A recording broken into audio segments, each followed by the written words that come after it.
Chapter 535. Jimin Gran raised her hand and made a two gesture. 200 million yuan. This price was higher than Ji Nwan's initial estimation. The piece of land that she had always thought would be ruined had now become a fat piece of meat in Jimin Gran's eyes. It seemed like Ji Nwan's remaining prediction ability could only be used to scam this so-called little sister of hers.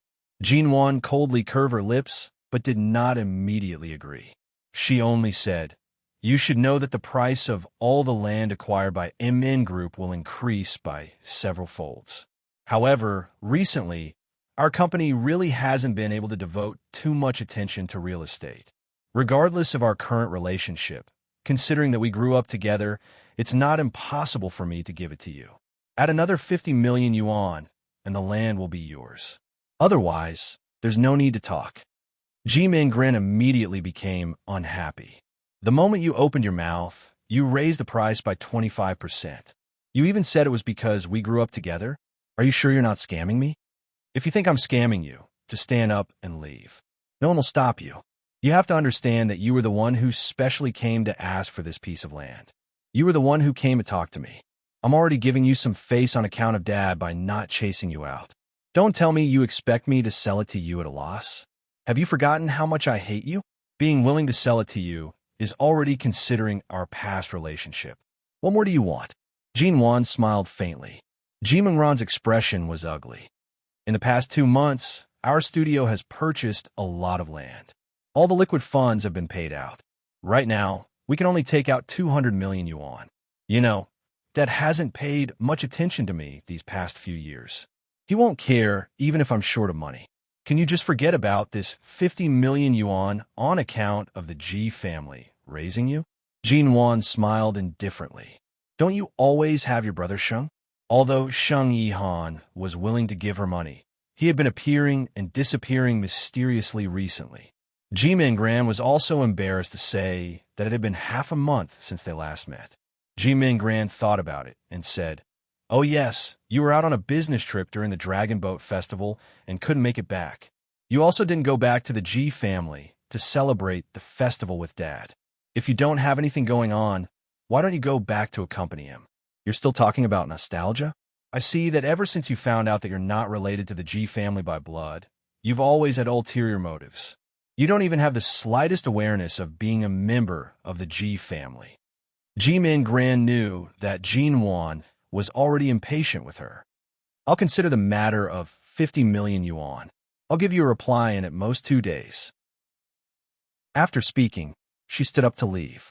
If it weren't for the fact that she felt that the piece of land would be the biggest fat piece of meat, she wouldn't have taken the risk to personally ask for it. However, Jin Wan's attitude was better than she had expected, but who knew what Jin Wan was up to? After all these years, Jimin Gran had learned that although Jin Wan didn't seem to be very aggressive, she was actually very powerful. The longer she sat here, the more she would be at a disadvantage. She didn't say anything. Anyway, she was determined to get that piece of land. Just as she was about to leave, Jimin Gran suddenly paused and turned to look at Jin Wan. "By the way, at the Ling Xiao Group's dinner party, sister, you were really outstanding. I didn't expect you to be Xiao Lui's female companion. In fact, I'm very curious. The MO family isn't enough. How can you get close to the Xiao family? There are thousands of beautiful women in this world. What makes you so seductive?" Jin Wan thought of what Mr. Xiao and Mr. Xiao said at Mr. Zhao's dinner party, as well as something she had suspected at that time. Of course, she never went to verify it, nor did she have the time to contact the Xiao family. She only glanced at Jimin Gran and smiled coldly. "I'm not just outstanding in other places. In the Ji family, aren't you also the one who lost favor?" Jimin Ran's expression instantly turned ugly. "No matter what, Ji Hongwon is my biological father. We are related by blood. Who do you think you are? Until now, you don't even know where your biological father is, let alone whose blood flows in your body. Really? But in your biological father's eyes, which daughter does he want the most? I don't need to emphasize this point, do I?" Jin Wan still smiled calmly, her eyes cold. To be honest, there was no need to deliberately provoke her. After all, to a person like Jimin Gran, Any effort was not worth it. Ji Mingran's expression stiffened. Today, they were here to discuss that piece of land. She could not throw away this piece of fat meat that Jin Wan had promised to sell to her because of a momentary quarrel. Ji Mingran suppressed the unhappiness in her heart and smiled carelessly. Then I'll have to trouble Big Sister to take into account that you stole my father's love for me when I was young and give me that 50 million yuan. Jin Wan coldly evaluated. Even family affection can be used as a bargaining chip. You really only care about profit. Ji Mingran sneered. Family affection? Dad clearly intends to hand over the inheritance of the Ji family's business to you, an outsider who shouldn't even have the surname Ji. If I don't take advantage of my youth to pave the way for my future and build a foundation for myself, don't tell me that in the future I'll have to beg you to use the Ji family's assets to reward me with a mouthful of food. Even if I beg you, will you give it to me? Jin Wan raised her eyebrows and smiled. I really won't. Ji Mingran's face darkened. She turned and walked away. Before walking out the front door of the MN Group, she looked around again. The completely high-end independent office building and the corporate image all impacted her self-esteem. At the thought that Jin Wan had done everything better than her, she was even angrier, as if someone was chasing her. She quickly disappeared in front of the office building of the MN Group. When Jin Wan returned to the office, Xiaoba knew that Jin Wan didn't get along well with that Ji Mingran, so she didn't mention that annoying person again. She just took the backlog of documents that Jin Wan hadn't come to the company these days and needed to be reviewed by her personally. Xiaoba leaned against the desk and watched Jin Wan flip through the documents and observe her expression. Why do you keep looking at me? Jin Wan glanced at her indifferently. Xiaoba chuckled. I'm looking at you, boss, who's been nourished by love for several days. How is it? Are you, NCO, Mo really? Jin Wan spread the documents in front of her deadpan, looking as if she was going to quickly solve these documents and bury herself in work. She didn't intend to chat about this kind of gossip at all. If you feel that working in High City is too easy and that it's useless to think about these things all day long, I don't mind sending you out. In the future, go on business trips everywhere for me. Don't always stand in front of me and burn your soul of gossip. Xiaoba. She instantly shut up. Chapter 536. At night, Jin Wan returned to Yuehu Bay and slept on the big bed alone. She closed her eyes in the dark, but couldn't fall asleep. It took her 3 years to adapt to living alone. However, Mo Jingxin used 3 days to break this habit. She had only slept on the floor next to him for 2 nights, but strangely, Jin Wan felt as if something was missing. As her thoughts ran wild, Jin Wan eventually drifted off to sleep. The next morning, when he woke up, he felt uncomfortable all over his body. Although he had fallen asleep, he didn't sleep well. When he sat up, he felt that his shoulders and cervical spine were a little sore. It was probably because he had maintained a fixed position to fall asleep. Jin Wan went downstairs for a morning jog. Her neighbor, who was jogging and exercising downstairs, greeted her out of habit and asked why she hadn't been seen these 2 days. Jin Wan smiled and said that she had been out recently. She ran 2 laps back downstairs and saw the aunt living on the 7th floor chatting with someone. She greeted her out of habit and was about to go upstairs to take a shower and get ready for work. But when the aunt saw her, she suddenly turned around and asked warmly, Miss G, are you out for a morning jog again? By the way, the last few times I met you, you were in a hurry to get ready for work, so I didn't have a chance to talk to you. How old are you this year? Jin Wan took a look at the aunt. 24. Oh, already 24? I thought you were less than 20. Are you married yet? No. She didn't have anything to say to anyone, let alone a warm neighbor who didn't know much about her. That's good. That's great. My son came back from studying abroad 2 days ago. He's studying for a PhD in finance. He's 28 years old this year. He used to do financial analysis for a large enterprise abroad. His annual salary is not bad. You can see that I live in Yuehu Bay. My son's height and appearance are also good. He's definitely a good match for you, Miss G. I'll introduce my son to you. Do you two want to consider a blind date? Jin Wan, blind date. After you moved here, I've been observing you for a long time. You usually go to work, stay at home, or run downstairs in the morning. You are very polite and greet us when you see us. I can see that you are a girl with healthy habits and good quality. My son is coming back, and I haven't found a suitable girlfriend. I want to tell you a few days ago, but you haven't been around these days. Today, you finally come. Jean-Wan pursed her lips and forced a smile. Auntie, this is too sudden. Besides, a blind date is not suitable for me. If your son is so outstanding, there must be many outstanding girls who are worthy of him. I'd better forget it. Besides, I'm quite busy. My son is also busy, but you young people still have to get married no matter how busy you are. The auntie took her hand and gently patted the back of it to stop her from leaving, and then said, Anyway, aren't you single? We all live here, and we'll see each other all the time in the future. We can gradually cultivate feelings. The first step is to get to know each other. I don't mean anything else. I just want you to get to know each other. Then when your son comes back, let's get to know each other when we meet downstairs. I have to go to work later. I'll go back to take a shower, Jean-Wan said, and was about to leave. Don't go. Let's exchange phone numbers. My son will return to High City tomorrow. I'll make an appointment with you then. Let's go out for dinner, okay? The auntie was too enthusiastic and kept holding Jean-Wan's hand. She often saw this neighbor. Some time ago, this auntie had given Jean-Wan the soy milk she made herself in the morning. Jean-Wan couldn't refuse her too thoroughly, but she really couldn't do a blind date. In order to get away in time, she left the company's business card with her work number to the auntie and didn't give her private number. Then she quickly entered the door. Jean-Wan thought the auntie was just on a whim, but she didn't expect there would be a follow-up. The next day, Jean-Wan had just gotten off work and walked out of the company when she suddenly saw someone waving at her in front of her. She looked up and saw the neighbor Auntie waving at her excitedly. Jean-Wan walked over. Auntie? What are you? The auntie said with a smile. I know you work here, but I don't know if it's inconvenient for you to answer the phone at work, so I didn't call you directly and just waited here. Come on, get in the car. My son will drive you to dinner. Jean-Wan paused and turned to see a blue high-end sports car behind the auntie. At this time, the driver's door opened. A young man in a casual suit got out of the car and smiled politely at her. Hello, Jean-Wan. Hello.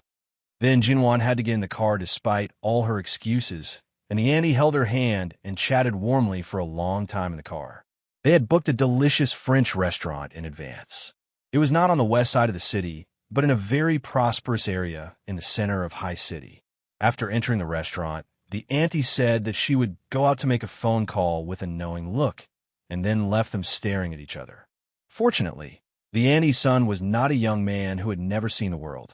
He took the initiative to introduce himself, and then told her about his situation. He had just returned to China and hadn't found a job in China yet, so it was not very stable for the time being. If it weren't for his mother forcing him to introduce a girl to him, he probably wouldn't have any plans to go on a blind date or have a girlfriend, but he had a good first impression of Jean-Wan and hoped to get to know her first. The auntie's son was very measured in his speech, neither arrogant nor impatient. He didn't talk too much or too little. He was indeed a very good man in all aspects. As a result, Jean-Wan chatted with him a little longer. Later, they talked about the changes in the business and financial situation at home and abroad.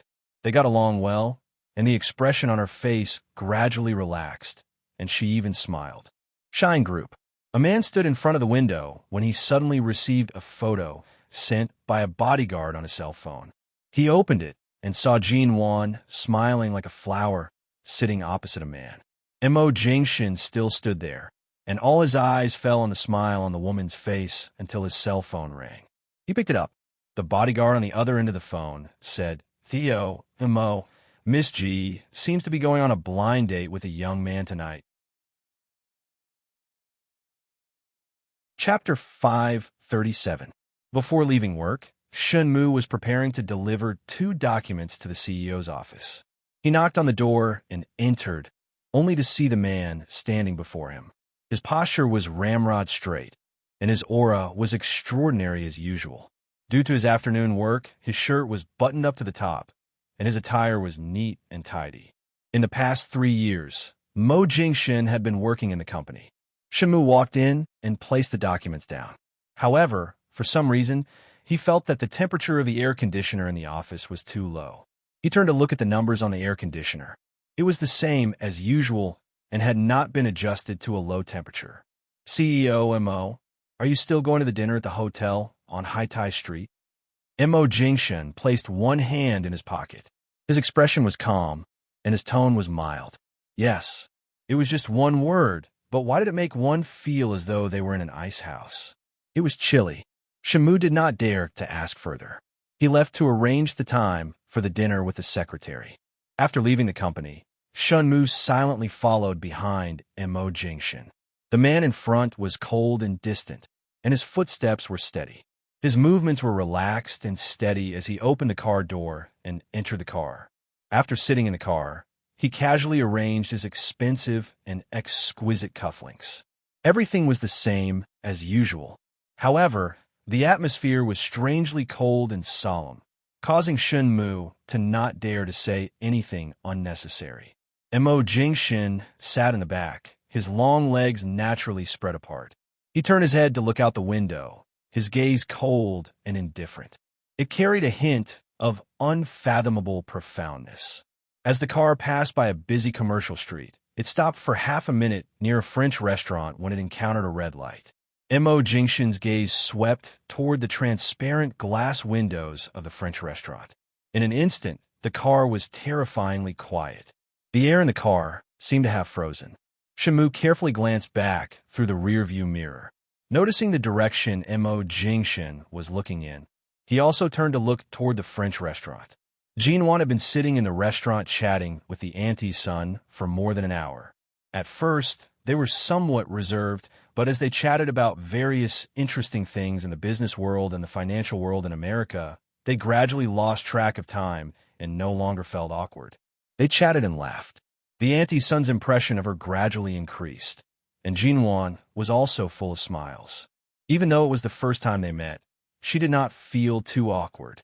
However, after chatting for so long, when the waiter brought a plate of fruit salad, Jinwan glanced at the time and jokingly said, "It's really inappropriate for the auntie to leave with the excuse of answering the phone. She's actually been answering the phone for almost 2 hours." The auntie's son also glanced at the time and smiled. "For the past few years, my mother has been trying to find a girlfriend for me, but I've been abroad studying and working. I really can't find the time. 2 years ago, I did have a girlfriend, but because of our different personalities and different horizons, our relationship fell into an impasse. After we broke up, I didn't even think about it. My mother is half a world away from me, and no matter how long her hands are, she can't reach out to me. In the end, I didn't expect her to make arrangements for me as soon as I returned to China." Speaking up to here, the auntie's son smiled. "But Miss G, you're really outstanding. To be honest, I have a good impression of you. If you also have a good impression of me, the two of us can slowly get to know each other after this meeting. Whether or not there will be any sparks will depend on fate. I won't force it. I can also see that you don't seem to be very interested in this kind of matchmaking." Hearing his words, Jinwan responded more naturally and generously. "That's right. Everything depends on fate. There's nothing wrong with being friends. Feelings can't be forced." The auntie's son looked at her for a while and said, "Miss G, do you have someone in your heart?" Jinwan had just picked up a glass of water and didn't move because of his words. She quietly drank the water slowly and then put the glass down. Seeing that she didn't say anything, the auntie's son didn't ask anymore. He saw that Jinwan was full, and the two of them had indeed been chatting here for a long time. During this period, Jinwan didn't just chat like other girls and was too shy to eat. However, from the moment she sat down, she occasionally drank some water, cut the steak, or ate some fruit. Everything she did was natural, and her every movement was between an elegant, mature woman and a fashionable young girl. He said with a smile, "My mother should have returned to Yubei. She said that you also live there now, so it's not too far-fetched for me to send you back, right?" I really didn't say no. Just now, my friend sent me a message asking me to go to her place tonight. In a moment, she will send someone to pick me up.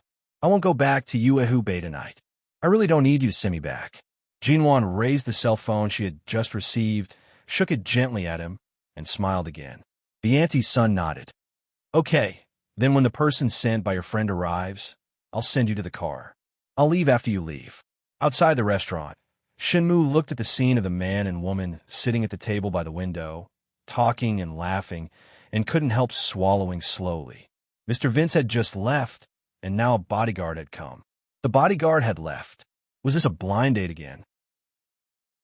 Miss G really had a lot of peach blossoms now, but it wasn't that Jinwan didn't have peach blossoms in the past, but she always kept a distance from those men, and at that time, when most of them heard that Jinwan was Mo Jingshan's wife, they would consciously give way and didn't dare to approach her. Now that Miss G was single, no matter how many admirers there were around her, there was nothing wrong with that. Besides, beautiful women were often surrounded by men. She was a woman who was not bound by the constraints of marriage. In addition to her attractive appearance, she also had her career. She stood at the top of everything. It would be strange if no man liked or pursued such a woman. Shun Mu withdrew his gaze, looked at the person in the rearview mirror, and braced himself to ask, "CEO Mo, shall we continue to the hotel on Haitai Street? Or let's stop here first?" Mo Jingshan was still silent. After a few seconds, his thin lips opened coldly. Wait. A suffocating atmosphere spread in the car for a moment. Shinmu didn't speak and decisively parked the car in the nearest parking space on the side of the road. In the restaurant, Jinwan was still talking to the man. Before long, the two of them got up at the same time and walked out of the restaurant. A car was parked on the side of the road, and Jinwan got into the car alone. As for the man who had been in the restaurant with her just now, he politely said goodbye to her. Recognizing that the car belonged to Xia Tian, the coldness in Mo Jingshan's eyes softened slightly. However, he continued to stare out of the car window. His right hand was placed on the center of the cabinet, his index finger unhurriedly tapping twice. His expression was solemn. Chapter 538. Jinwan first took the car to Xia Tian's place and played with Xia Tian's little baby. She originally planned to stay at Xia Tian's place that night, but she did not expect that Xia Tian's little policeman would come back. Although there were guest rooms here, the dog food of family of three was much harder to swallow than that of a couple. Jinwan took a taxi back to Yuehu Bay. Jinwan's daily life at home and at the company lasted for another week. In the morning, she went for a morning run.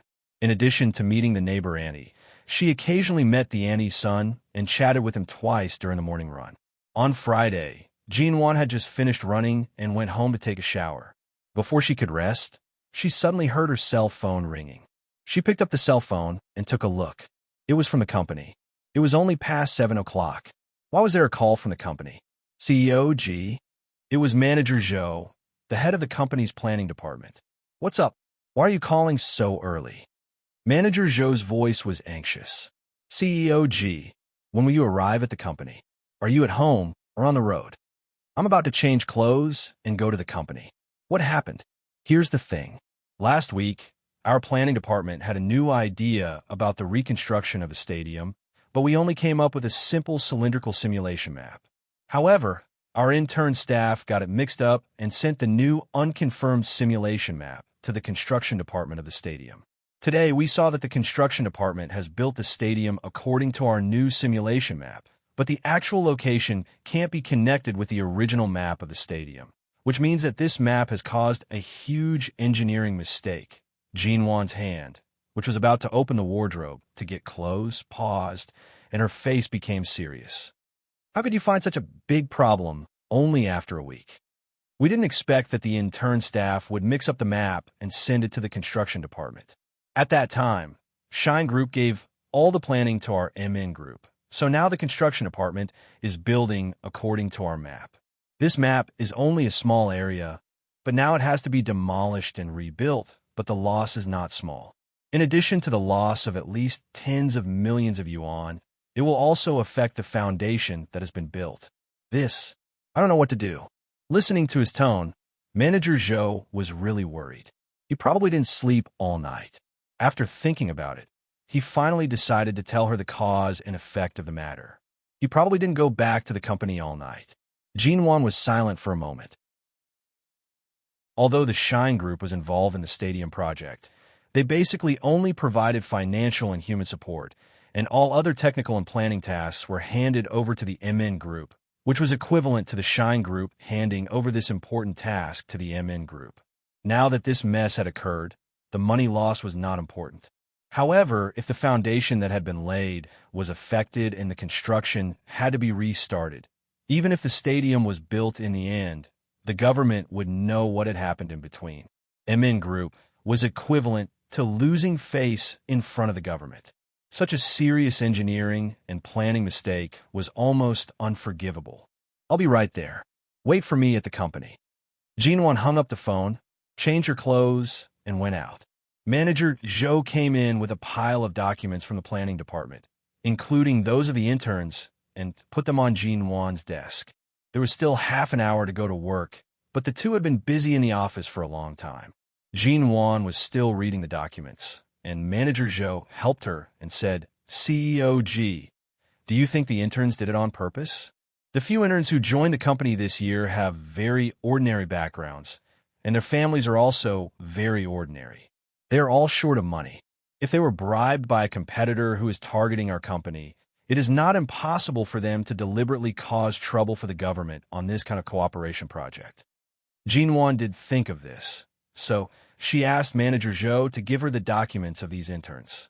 She didn't respond, just looked at the documents on the desk, pursed her lips, and said nothing. Manager Zhou said again, "Alas, what have we done? The interns made a mistake, but we, the hardworking old employees, have to suffer with them. If we don't handle this well, I'm afraid we'll all be implicated." Jinwon snorted. "Be content. I'm still trying to help you. If I just stand aside and push the blame to the planning department, you'll be scolded by the leaders of the government. Then you won't have the mood to complain anymore." Manager Zhou shrank his neck. "CEO G, you're really kind to us, but it doesn't seem realistic if you want to handle this alone. No matter whether it's realistic or not, someone has to stand up," Jinwon said lightly. It wasn't until the morning that she found out what the problem was. In the afternoon, the government and the Construction Bureau asked for a meeting to talk about the current progress of the construction. Jinwon found out the reason. It was true that the interns were bribed by some competitors, but this reason was not enough to explain to the government. If the company couldn't be careful and couldn't even prevent this kind of thing, it could only be regarded as the weak. No one would sympathize with the weak, let alone the strict boundaries between the business and the government. At 3:00 in the afternoon, Jinwon sat in the car looking at the extra design drawing, thinking about a solution to this matter. Although the meeting today didn't say which mistake in the project was to be dealt with, even if no one had found out about this matter for the time being, if she didn't take the initiative to speak out about this matter and try to reduce the loss as much as possible, this mistake would only be greater in the future. Because this meeting was not only requested by the Construction Bureau, but also proposed by the government.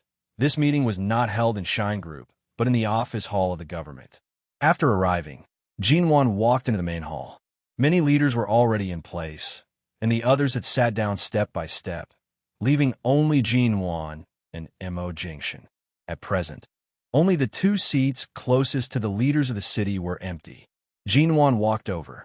Because she had been thinking about that matter, she didn't pay much attention to the name tag on the table and sat down on one side. But when she sat down, almost everyone in the large conference room looked at her in surprise, and Jinwon realized what was wrong. Chapter 539. Jinwon glanced at the conference table. Of course, she was sitting in the wrong seat. The nameplate in front was written in gold lettering, Shine Group. On the other hand, the name MN Group was written on the other hand of the city leader. Jinwon rarely made such a low-level mistake, but because she was a little worried today, she made such a mistake. Although it was not a big problem, it was really shameful. Jinwon was embarrassed and was about to get up when a low voice suddenly rang beside her. "Sit there." Jinwon turned her head and saw that it was Mr. Mo, the CEO of Shine Group, who had come to the conference room. She hadn't contacted him since she slipped away from AO Lawn International, and it was the first time they met after so many days. Jinwon took a look at him and was about to get up again, but as soon as she left the seat, an irresistible force suddenly came from her shoulder and pulled her back. The man said calmly, "It's the same wherever you sit. CEO G rarely takes time to have a meeting. There's no need to make trouble. Just sit down." Jinwan looked away and said nothing. Mo Jingshin also smiled, moved his hand away from her shoulder, and sat down on a seat on the other side with the name MN Group. Everyone in the room was astonished. What was with CEO Mo's indulgent look and CEO G's cold and arrogant face? However, they had more or less heard that there was something fishy going on between the two of them. Some of the old people in high cities business and political circles knew about the marriage between the G family and the Mo family, but no one dared to say anything. They all kept their mouths shut and watched quietly from the side. Moreover, CEO Mo didn't care whether they sat on the left or right side of the main seat. So, of course, they couldn't say anything. Seeing that everyone was already seated, no one said anything. The meeting only talked about the renovation of the stadium. In the second half of the meeting, someone raised doubts about the engineering drawings under construction and asked why there was such an irrelevant building in the middle. Was this the design of the MN Group? Suddenly realizing this question, the conference room fell into silence. Jinwan was about to get up to explain, but the city leader said that he had to discuss other related projects with CEO Mo of Shine Group, and the meeting would be suspended in an hour. Then Mo Jingshun left with the city leaders. But before the meeting continued, Jinwan was suddenly called out. A young man with blonde hair and blue eyes who spoke fluent Chinese was waiting for her outside. Jinwan had never seen this person before and found it strange. However, the other party handed her a business card. After seeing this person's name card, she looked at the young man with blonde hair and blue eyes in surprise. Is he Dane? A famous British architect. 3 years ago, he had signed a design contract worth tens of millions with the Shine Group, which made him famous in the world of architecture. He was a top-notch architect that could only be encountered but not sought. Jinwan didn't know what was going on. At this time, the city leaders asked to see her alone to talk to her about the temporary addition to the stadium. Jinwan's sense of admiration for the famous designer was instantly frozen. What would come would come. After all, this responsibility still belonged to MN Group, and she couldn't avoid it. After saying goodbye to Dane politely, Jinwan went straight to the lounge where the city leaders were currently. After entering the lounge, she saw several city leaders and the person in charge of the construction bureau were there. She guessed that they didn't criticize her directly in the conference room to save MN Group's face, but now they wanted her to give an explanation. When she came in, Jinwan was still in trance. She didn't expect that after 3 years of careful ups and downs and indifferent to any setbacks, she would suffer such a big loss soon after returning to China. The enemy was in the dark, but she was in the light. MN Group had just moved its headquarters back to China, and there were still people who disliked it and wanted to drag MN Group down with them. Just as she took out the plan and design drawings that the intern staff had mistakenly sent to her and was about to give an explanation, the door of the lounge was knocked again, and someone came in. "Sorry to disturb you. I'm Dane, the architect of MN Group. The mistake I made may affect the reputation of CEO G and MN Group, so I came here to have a look." Dane came in, stood directly next to Jinwan, and took the 2 plans and design drawings from her hand. Jinwan was surprised. Dane had never cooperated with her company. It was said that the only Chinese company that had cooperated with Dane was Shine Group. He had never met this designer before. Why did he suddenly appear here to help her solve this problem? Jinwan turned her head and was about to speak when she suddenly saw the cold and tall man coming in from the door of the lounge. Mo Jingshin entered, but did not plan to sit down. He ignored the person who was politely leading the way and inviting him to sit. He placed one hand in his trouser pocket and leaned against the door behind him. His handsome face was hidden in the dark corner of the lounge, appearing quiet and unfathomable. The city leaders and the person in charge of the construction bureau present were also stunned. Of course, they had heard of this architect named Dane. He was once the royal designer who had renovated the residence of the British royal family and was very famous internationally. It was said that Dane had signed on to Shine Group 3 years ago. But why did Dane say that the design drawings that MN Group had produced temporarily belonged to him? How could such a low-level design be Dane's work? Dane probably saw Jean Wan's confusion and frown because of the problem she had just faced, so he winked at her, asking her to cooperate. Jean Wan received Dane's gaze, thought for a while, and turned to look at Mo Jingshan.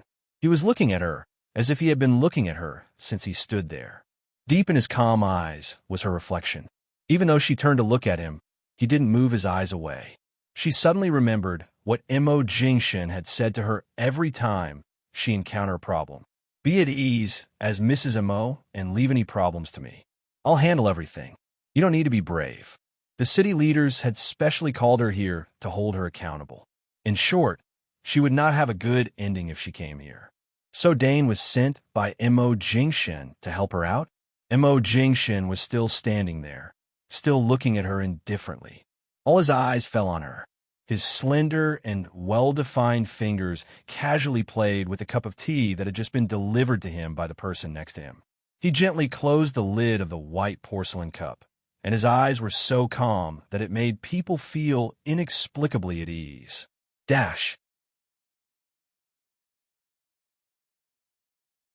Chapter 540.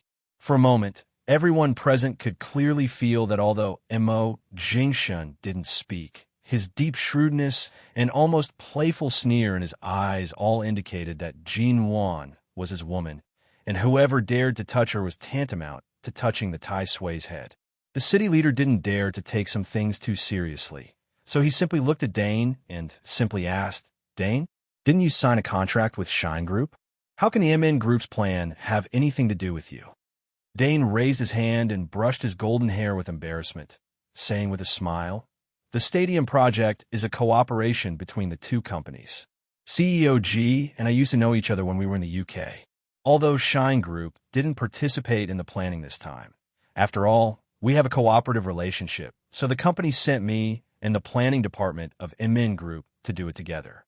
This design drawing was not in the original plan, but I was suddenly inspired and suddenly added such a design in the building. Jean Wan stood beside Dane and didn't speak. After all, she didn't expect such a change before. She didn't know what Dane would do next, so she just cooperated with him. Is this inspiration? The city leader looked at the very strange design drawing and felt that it couldn't have been made by Dane. Can you please give me the drawing first? Dane turned to look at Jean Wan. Jean Wan silently gave him the drawing. Dane took it and looked at it. Jean Wan was standing closest to him. She could tell from his eyes that it was the first time he had seen this drawing, but it only took him a few seconds. He smiled very calmly.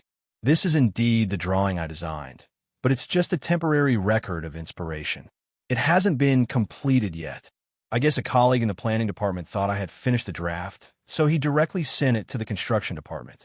Fortunately, I can add my later design to this initial model, so it won't affect the order of any project. With that, Dane turned to look at Jean Wan. CEO G, have you brought a pen? Jean Wan did have the habit of putting a pen in her bag every time she attended a meeting. She took out the pen and handed it to him. Thank you. Dane smiled at her again, took the pen, and casually drew a few lines on the paper with the pen. Jean Wan saw it clearly from the side. Dane had added some ingenious design to the originally ordinary wide, cylindrical building. Because this was an extra building in the stadium, there was no need for a too ostentatious design on this occasion, so almost every stroke of the drawing was the finishing touch, making the superfluous building look less superfluous in an instant, and even the arrangement of the use was very clever. Jean Wan just looked at it, and even without listening to Dane's explanation, she had slightly admired it in her heart. No wonder he was the internationally famous Dane, and no wonder he was the designer that Shine Group wanted to sign.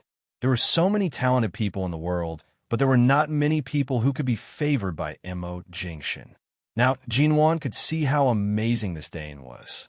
It took Dane less than 5 minutes to finish the drawing, which was neither long nor short.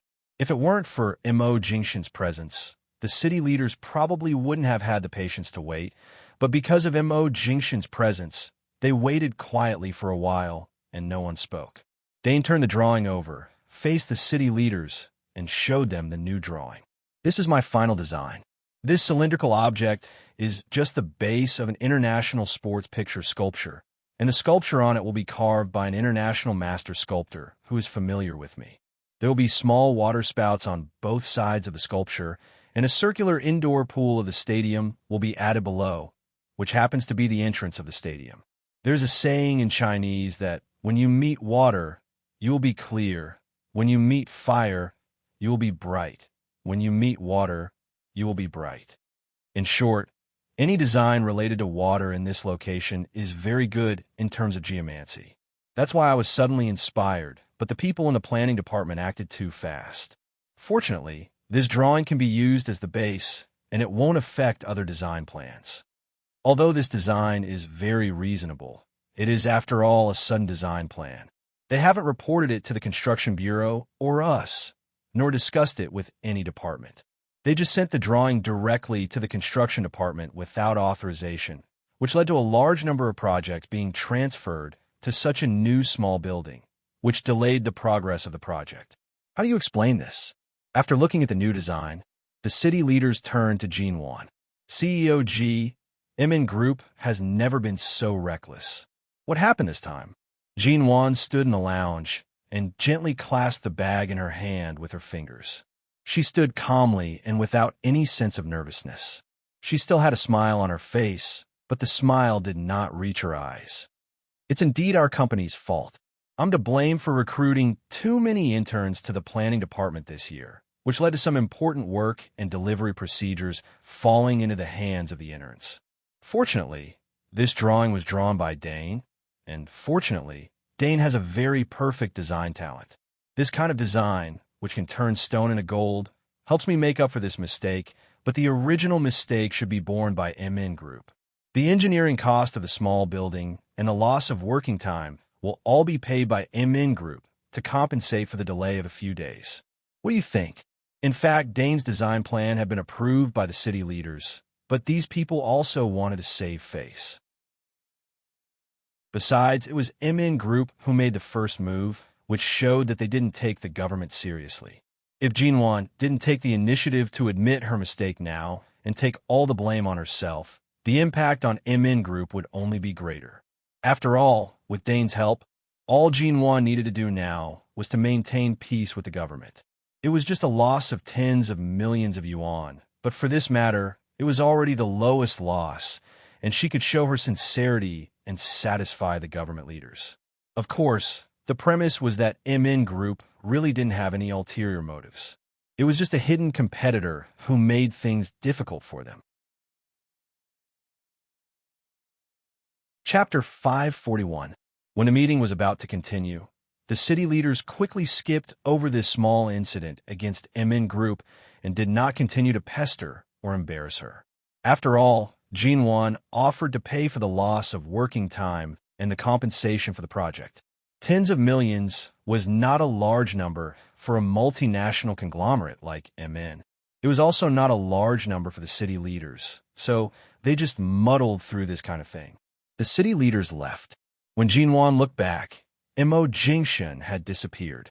She lowered her eyes and pondered for a moment. Then she turned to Dane and said, "Thank you, Mr. Dane. If it weren't for your strength to help me out, I don't know what would have happened." Dane smiled at her. He had the height and white skin of a Westerner. His blue eyes looked at her with a smile. "You don't have to thank me. President G is so smart. You can definitely see who asked me to come here to help you." Jean Wan didn't respond, but subconsciously looked in the direction of the door of the lounge again. Dane walked out with her, and the two of them walked at the back. When they reached the door, Dane said beside her, "I signed with Shine Group 3 years ago and lived in Los Angeles for a period of time. I was very close to CEO Mo. At that time, there was a woman named Shuyan by his side. I wonder if Miss G knows this secretary." And Jean Wan paused and turned to look at Dane. And Shuyan's mind is obviously on CEO Mo, and Chairman Mo has been trying to bring them together. I have always thought that Shuyan is a very excellent woman, and I thought they would be together. Dane said with a smile, "After all, I really can't think of any woman who can be worthy of a man like CEO Mo. Perhaps every woman is just making do with him." but I didn't expect that Shuyan would get married. I heard that it was because she was rejected by CEO Mo again and again. No matter what she said or did, she wouldn't get any response from him. In the end, she resigned from Shine Group and left Los Angeles. But fortunately, she is a very excellent woman. After changing her love target, she met the right man. Listening to Dane, Jean-Wan knew that he should have something to say, so she didn't interrupt. At that time, I was thinking if an outstanding woman like Shuyan couldn't move President Mo's heart, then what else could? For a moment, Jean-Wan's gaze shifted to the crowd outside the break room. She did not see Mo Jingshan's figure. Her heart was in turmoil, but no one could see the change in her mood. Dane looked at her now and gave her a very meaningful smile. No matter how outstanding they were, they would not be able to move Mo Jingshan's heart. What else could tempt him? Seeing the meaning in Dane's eyes, Jean-Wan smiled, raised her hand, slowly inserted her fingers into her hair, and made a gesture of pushing her hair aside. She said lightly, "Thank you again, Mr. Dane, for your help today. If there is an opportunity to cooperate in the future, I hope Dane will not refuse. After all, it's a pity that your design talent is limited to serving Shine Group." Dane burst into laughter. He only found it interesting. He was speaking meaningfully about how deeply Mr. Mo loved her, but this woman named Jean-Wan was bent on stealing Mr. Mo's woman. Interesting. Dane couldn't help but laugh out loud. After going to the conference room, Jean-Wan was much more relaxed. After all, the big problem that had been haunting her all day had been solved. They continued to discuss the stadium, but the meeting was coming to an end. Jean-Wan was really not interested in the special conversations between the leaders at the conference table. She looked away from the meeting notes in her hand and drifted slowly. Unconsciously, she looked at the other side of the city leader. Mo Jingshan's face was expressionless, but when he sensed her gaze and turned to look at her, his dark and deep eyes seemed to contain a hint of a smile. She remembered what Dane had said just now. During the 3 years he was in the United States, and Shuyan often tried to get close to him, but she never got any response from him. Thinking of the various things that happened in AO Lawn International, Jean-Wan's cheeks puffed up slightly, but she still avoided his eyes and forced her attention back to the meeting. When the meeting was over, Jean-Wan got up, left the city hall as quickly as possible, and went straight back to the West City District. The next afternoon, Jean-Wan felt a little pain in her stomach because her period was coming. She had nothing to do in the afternoon, so she went straight back to Ubaid Arrest. At 2 o'clock in the afternoon, Jean-Wan was packing up the computer and a few company files she had brought back in her study when her cell phone on the desk suddenly rang. She didn't think much and reached out to answer the phone. As he answered the call, he put the laptop aside and said hello. The other side didn't speak for several seconds. Hello? Jean-Wan thought the other side had a bad signal and asked again, "Hello, who is this?" The person on the other side still didn't speak for a long time. Jean-Wan looked at her cell phone and saw it was a strange number. She frowned and was about to hang up. However, the person on the other side suddenly spoke. "Miss G." Jean-Wan paused and was surprised by the voice she had just heard. After a long pause, she tried to find a possibility in her limited interpersonal relationships. But after thinking for a long time, she still felt that although she seemed to have heard this voice somewhere, it was not particularly familiar, so she couldn't recognize who this person was. The person on the other side repeated, "Miss G, am I disturbing you?" Jean-Wan put down the documents and the computer in her hands and asked indifferently, "Who are you?" Hearing the calmness and wariness in her voice, the person on the other side sighed with a smile. "I'm Xiao Lui's father." With that, the person on the other side fell silent. The cold and solemn tone of a middle-aged man who had been in a superior position for a long time sounded kind and patient, and even a little tentative, as if he was afraid that she would be alarmed if he spoke too abruptly. So he continued in a slow and peaceful voice. "Miss G, do you have time?" Jean-Wan didn't speak, but she was really surprised that Mr. Xiao would call her. She had never heard that the chairman of Ling Xiao Group was so approachable. Thinking of the things she had suspected before, she said indifferently, "Why does Mr. Xiao have my phone number?" Chapter 542. At 5 o'clock in the afternoon, on Shiha Road in the western part of the city, a white Porsche was parked outside a classical-style restaurant. Jinwon got out of the car, answered a phone call, and turned to enter the restaurant.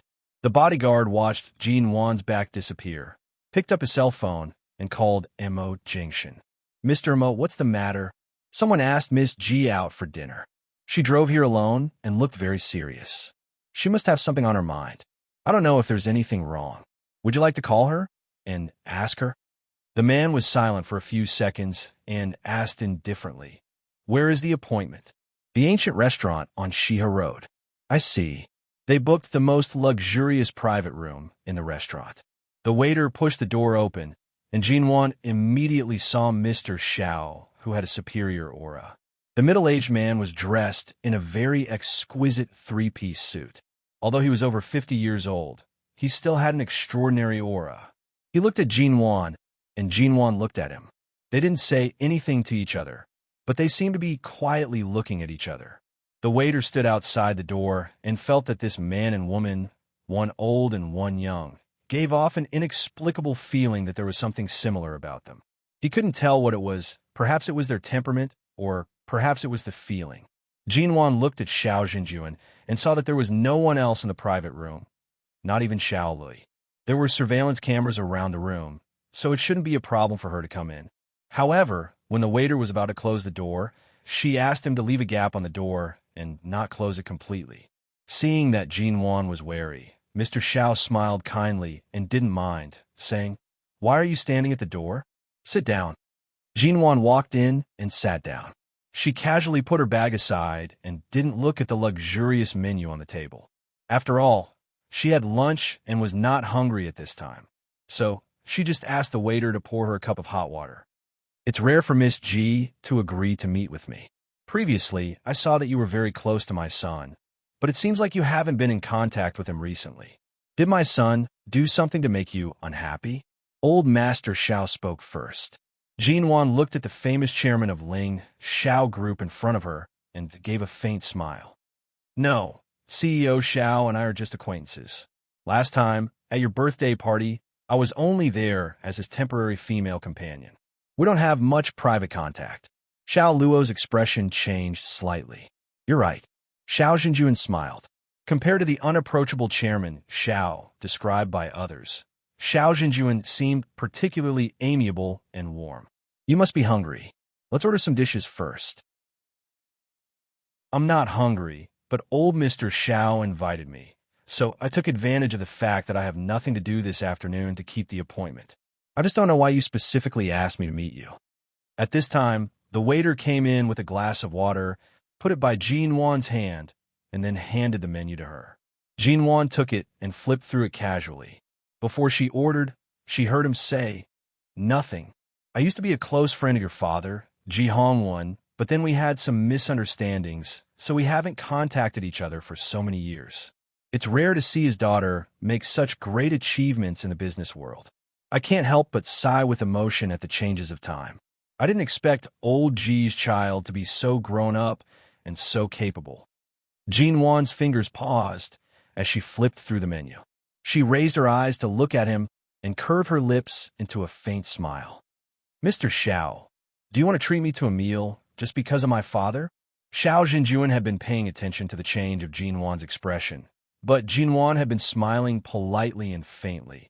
But her words seemed to indicate that she had guessed something, but because it was just a guess, she was not in a hurry to ask or point it out. "Of course, your mother." When Xiao Jinjuan mentioned her mother, he paused. His eyes fell on her face, as though he was looking at another person through her face. However, Jinwon's seemingly calm eyes contained a different coldness and sharpness. He smiled again. "I'm about the same age as your parents. Decades ago, we studied together in the United States. If it weren't for the fact that we haven't contacted each other these years, we could be considered friends despite our age difference." "Oh, really?" Jinwon was still smiling, but she was obviously indifferent. It seemed that the matter that she had suspected before had one more piece of evidence. But she didn't dare to think in that direction. The Xiao family, and her? Was it possible? Mr. Xiao didn't talk much with her. He mostly asked about Jean Wan's experience in England and occasionally asked her about her childhood in the Ji family. It seemed that he paid attention to her because of her parents, but he didn't talk about many things about Ji Hongwan and her mother. After talking for more than an hour, Jean Wan didn't want to continue sitting here because of her stomach pain and physical discomfort, but before ending the topic, she asked, "Mr. Xiao, my mother passed away when I was very young. Since you and my parents have known each other for a long time, why don't you tell me what kind of woman my mother is?" Xiao Zhenjuan took a deep look at her because of the question that sounded abrupt but seemed to have been prepared for a long time.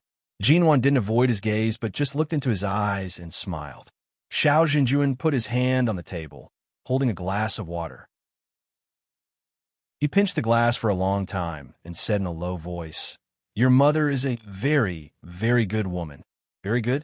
Since she was so good, shouldn't she have a happy and perfect marriage and family and live happily for the rest of her life? But why did she die so early?" Although I was young at that time and didn't investigate much about her for so many years, I also knew that she was depressed because of serious depression. When she died in the hospital, she was already thin. A good woman ended her life in such a miserable way. What was good about her? Xiao Zhenjuan didn't speak, but just looked at her. Although he wanted to say something, he didn't. Because he had been in the top position of the company for many years, he knew what he should say and what he shouldn't say. Obviously, he didn't intend to reveal some things. Then why did he ask her to meet him? Jean Wan smiled, but the smile didn't reach her eyes. She said coldly, "I'm not feeling well. I'll go back first. Goodbye." With that, she turned around without hesitation. She opened the door and walked out in high heels. She bumped into a wall of people, and a familiar cool breath rushed into her nose. Chapter 543. Jean Wan's feet only slipped. Thankfully, she did not sprain her ankle. She abruptly raised her eyes to see Mo Jingshan's haunting face in front of her. She rushed a step back, but the man's arm held her waist firmly, easily pressing her back into his embrace. Seeing that her complexion was slightly pale, Mo Jingshan furrowed his brows. "Sprained your ankle?" Jean Wan pursed her lips and did not speak. Seeing that she could not break free, she said, "No." Before she finished speaking, the man had decisively reached out and picked her up. Jean Wan almost cried out in surprise when her feet were suddenly suspended in the air. She turned to look in shock at the man who had suddenly picked her up. Her complexion was slightly pale because her period was approaching and she was not feeling well. She did not sprain her ankle at all. Why was he carrying her? Mo Jingshan glanced back at the tightly shut private room door. Jean Wan saw from his gaze that he clearly knew who the person inside was without her saying a word or explaining anything. He directly carried her away. "Mo Jingshan, put me down." Jean Wan's stomach was not feeling well.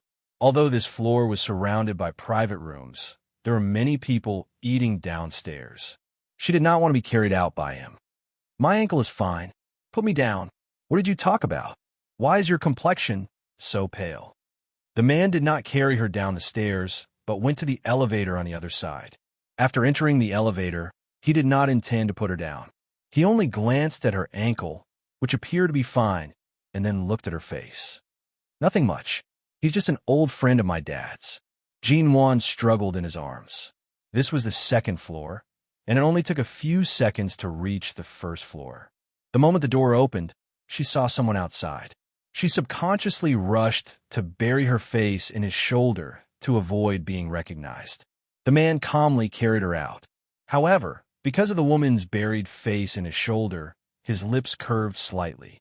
He leaned close to her ear to say, "What are you shy about? They're just two waiters." From the elevator, they could walk directly to the door without passing through the crowd downstairs. There were only two waiters here, but they obviously didn't dare to look in their direction for too long and had already turned around to avoid them. Jean Wan slowly raised her eyes from his shoulder and looked around. Seeing that there was no one around, she patted his shoulder hard and said with a fierce expression, "Put me down." Mo Jingshan saw that her ankle really wasn't injured and that she was struggling hard. Afraid that she might accidentally fall, he put her down. As soon as her feet touched the ground, Jinwon quickly took 2 steps away from him, as if she had been electrocuted, and then quickly took 2 or 3 steps out of the restaurant. When she reached the door, she asked, "Why are you here?" Mo Jingshun did not explain, calmly saying, "Passing by." This was the western district of the city. How could a busy man like him pass by this place for no reason? Jinwon did not plan on speaking with him. She was about to head to the parking lot when she saw a black Porsche of the same model parked beside her car. Her footsteps paused. She looked at her white Porsche and then at the black Porsche parked by the side. It was exactly the same as her car except for the black color. Just as she was thinking that this car looked like a couple's car parked here, the black Porsche's headlights suddenly lit up. Her eyelids twitched. She turned around and saw that the car key was in Mo Jingshun's hand. Jinwon, the man, walked over without a change in expression. He walked past her car and glanced at her indifferently because she was standing stiffly in front of the car. "Why are you in a daze? Come here. I'll show you something." Jinwon remained rooted to the spot until she saw the man open the black Porsche's door. "This car is yours?" Jinwon asked. Mo Jingshun did not reply. He only glanced at her. The answer was obvious. The corner of Jinwon's mouth twitched. She looked at her white Porsche and then at his black Porsche of the same model. So, when he asked her what car she liked last time, and she did not answer, he bought the same one as hers? He threw a limited edition Ghost worth tens of millions into the sea and bought a Porsche worth more than 2 million to be a couple's car with her. For a moment, Jinwon felt as though she did not know Mo Jingshun anymore. The great Mo Jingshun. How could he be so shameless? Who wanted to be a couple's car with him? Did he ask her for her opinion?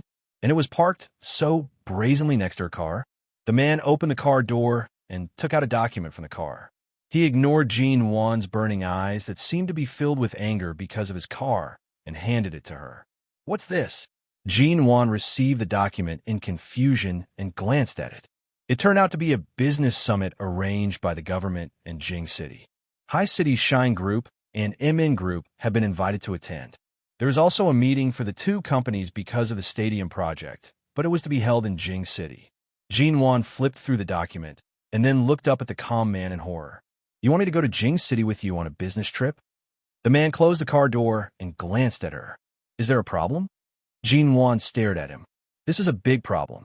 Your Shine Group has cooperation with the business and political circles in Jing City, but MN Group has always been in London.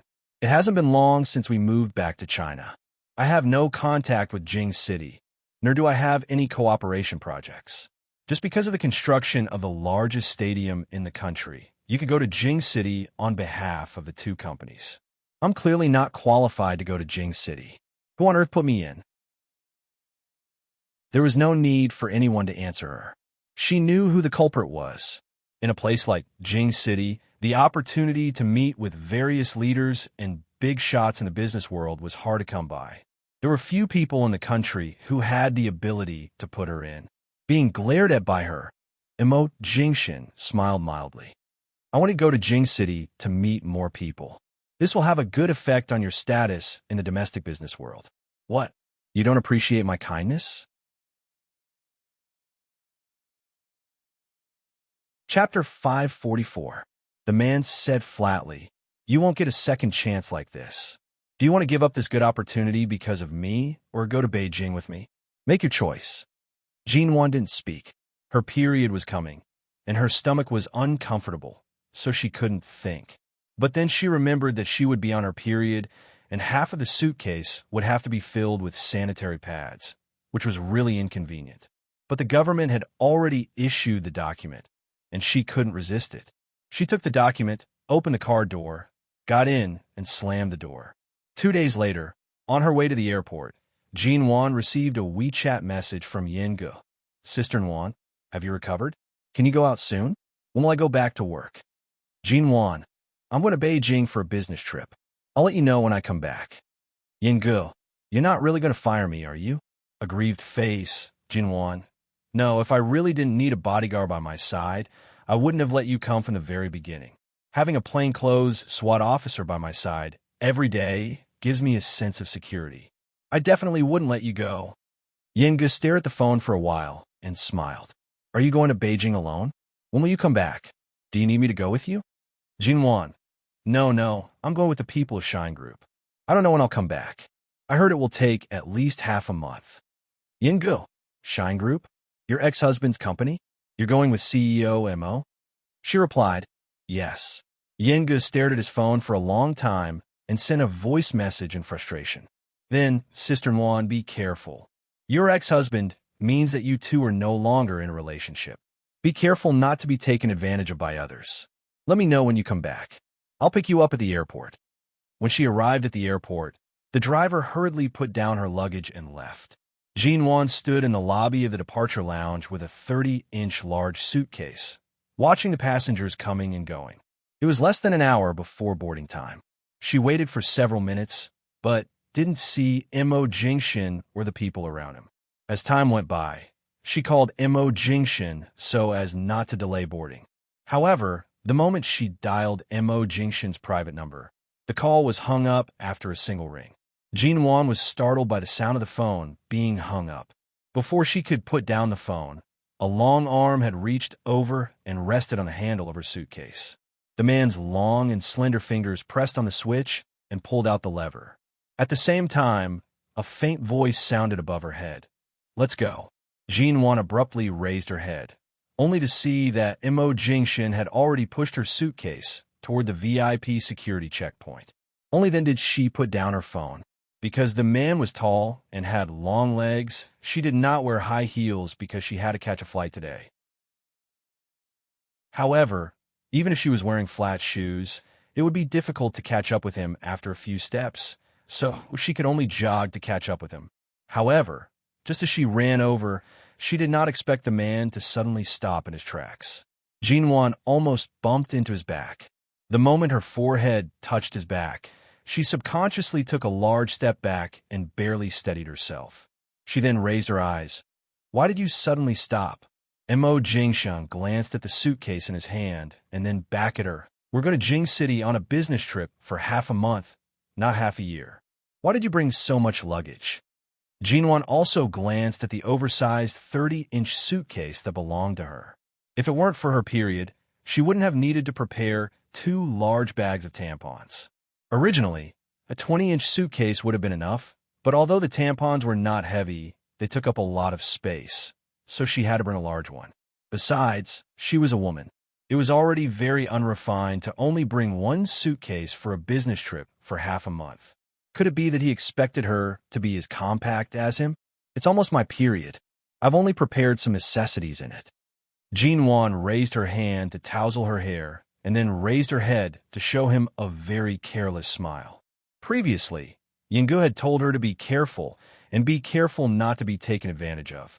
Although this business trip coincided with the arrival of her period, at least she was protected by it. Even if Mo Jingshin was a wolf with wild ambitions, he couldn't possibly do anything to her at such a time. When a man heard the words period, his gaze finally fell on her face, which looked good because of the light makeup she had put on today. From this, he finally found the reason why her complexion was not very good. It was almost time to board the plane. Mo Jingshan did not speak anymore and pushed her suitcase to the VIP passage. In front of them, there were 2 foreigners queuing for security checks. Jinwan walked behind Mo Jingshan. Looking at the man's unusually silent back, she couldn't help smiling. For the first time in her life, she felt that her period had come at such a good time. After passing through the VIP passage, Jinwan walked toward the departure lounge while putting the cell phone she had just taken out back in her bag. Suddenly, she heard the man walking beside her say flatly, I remember that your period only lasts 4 or 5 days a month. Her footsteps abruptly paused. She abruptly raised her eyes and saw the man calmly pushing her suitcase into the first-class lounge. Jinwan, after entering the departure lounge, a male assistant who looked unfamiliar walked over. Hello, CEO G. I'm Xiao Hu, the assistant accompanying CEO Mo on this trip to Beijing. Jinwan had thought that Shinmu would follow them to Jing City. She didn't expect to see a new face. She nodded politely. While Xiao Hu went to the water dispenser to fetch water for Jinwan, Jinwan went inside to ask, Why didn't Shinmu come with you? He has something to do at home and took half a month's leave. Jinwan turned back to look at Xiao Hu. She saw that he moved quickly. Generally speaking, those who could be allowed to accompany Mo Jingshan on business trips were more reliable. After all, Mo Jingshan had always been a good judge of character. She didn't say anything more. She found a seat and sat down. She took out her cell phone and browsed the internet. She saw that she had recently added a lot of acquaintances on WeChat and finally clicked on a pink app for recording menstruation. There was still one day before her period came. She raised her hand and rubbed her stomach. Although her period didn't hurt as much as it used to, it still felt uncomfortable. Usually, Little 8 would prepare the brown sugar water and heat pad for her. Now, that Little 8 wasn't by her side. She was actually not used to it. Chapter 545. Thank you, Xiaohu. Jinwan immediately picked up the disposable cup of hot water and took a sip. In addition to feeling uncomfortable during her period, she would also feel uncomfortable for a few days before her period. It was indeed the most fortunate thing for her to have hot water to drink at this time. You're welcome. CEO Mo asked me to bring you hot water. Xiaohu saw that Jinwan had already drunk half the cup of water and asked, Do you want more hot water? I'll go get another cup. Jinwan did not speak as she placed the cup down. She only glanced at Mo Jingshan, who was sitting opposite her. Xiaohu did not wait for her to speak and went to bring her another cup of hot water. Jinwan struggled internally for a moment before receiving the cup and drinking another cup. Her stomach felt much better. By the time she entered the departure lounge, it was already close to boarding time. She had only drunk 2 cups of water when the announcement for boarding sounded. Jinwan stood up and was about to take her suitcase when Mo Jingshan had already stood up. He avoided her hand. Follow behind me obediently. As he spoke, he had already pushed her suitcase out. Xiaohu finally noticed that CEO Mo seemed to be very concerned about MN Group's CEO G. As he walked behind Jinwan, he could not help but glance at her face.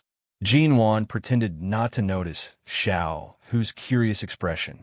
She knew that if the person by his side was not Shinmu, such a situation would definitely occur. Right now, there was nothing much to explain. She could only silently follow him out. Xiaohu was completely unaware of the situation. He watched as the big boss pushed the suitcase in front, while CEO G walked behind like a supervisor. He secretly cursed in his heart. This CEO G's treatment was really unparalleled. By the time they landed in Jing City, it was already autumn. Jinwan planned to take out a coat from her suitcase and put it on before heading to the bathroom. She pushed her suitcase into the bathroom and had just put on her coat when she heard her phone ring. She took out her phone and heard a childish ah. Jinwan did not react at first. After listening for a while, she seemed to recall something. She lowered her head to look at the number displayed on her phone. It was indeed Xia Tian's call. So this voice should be from Xia Tian's little baby. Jinwan could not help but smile. Little baby, what do you want to say to Annie Wan? You want to drink the best milk powder? Oh, you still want the prettiest toy? All right, when Annie Nguyen comes back from her business trip, I'll buy you a toy car, okay? Have you wet your bed recently? No. So awesome. You're so obedient. Before she could finish, Xia Tian had already taken over the phone. I just wanted my son to say hello to you. You're really good at acting.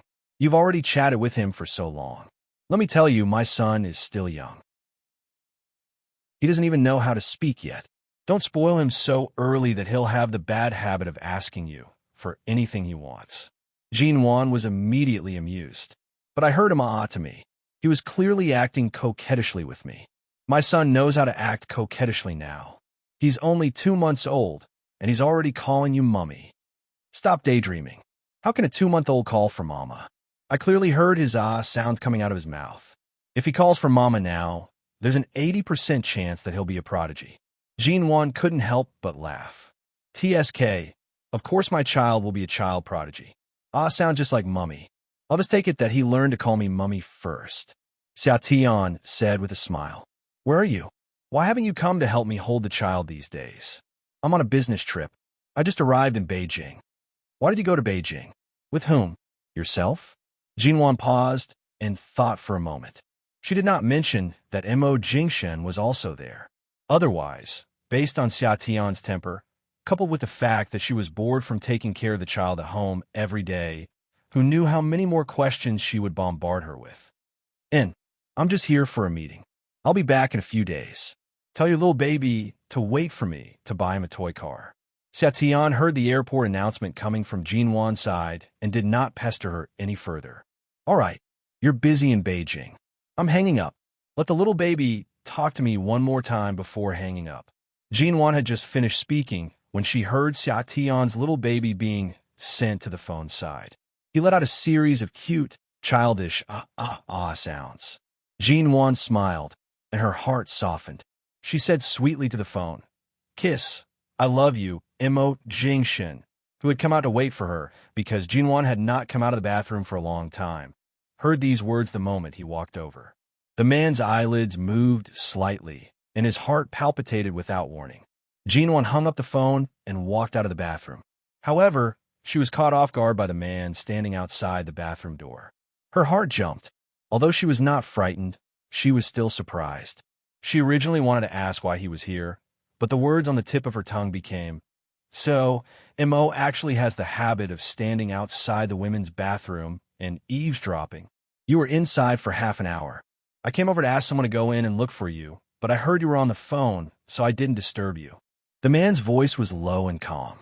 Jinwan lowered her head, put the phone back in her bag, and adjusted the coat she had just put on. "Are we going directly to the meeting place or to the hotel? What's the itinerary like for the next few days?" Mo Jingshen did not answer. He took the suitcase she pushed out and put his hand on the handle. "Who are you talking to on the phone?" Jinwan suddenly glanced at him, and a shrewd smile appeared in her eyes that were as calm as a lake, disturbing the tranquility of the lake. However, this sudden ripple was caught by the man's calm eyes. She said with a smile, "A little handsome boy, the kind that makes people want to hug and kiss him at first glance.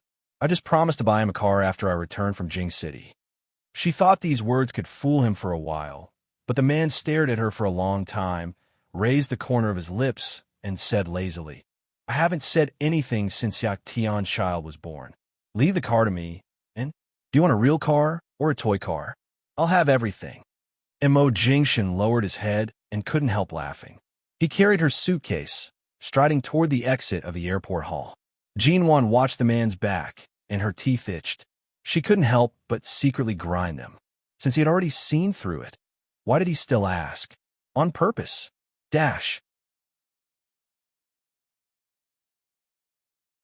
Chapter 546. It was evening when they arrived in Beijing. At this time, the only choice was to go straight to the hotel and arrange all the business after tonight. In the car, Jinwan and Mo Jingshen sat in the back seat, while Xiao Hu and the driver sent by Beijing sat in the front.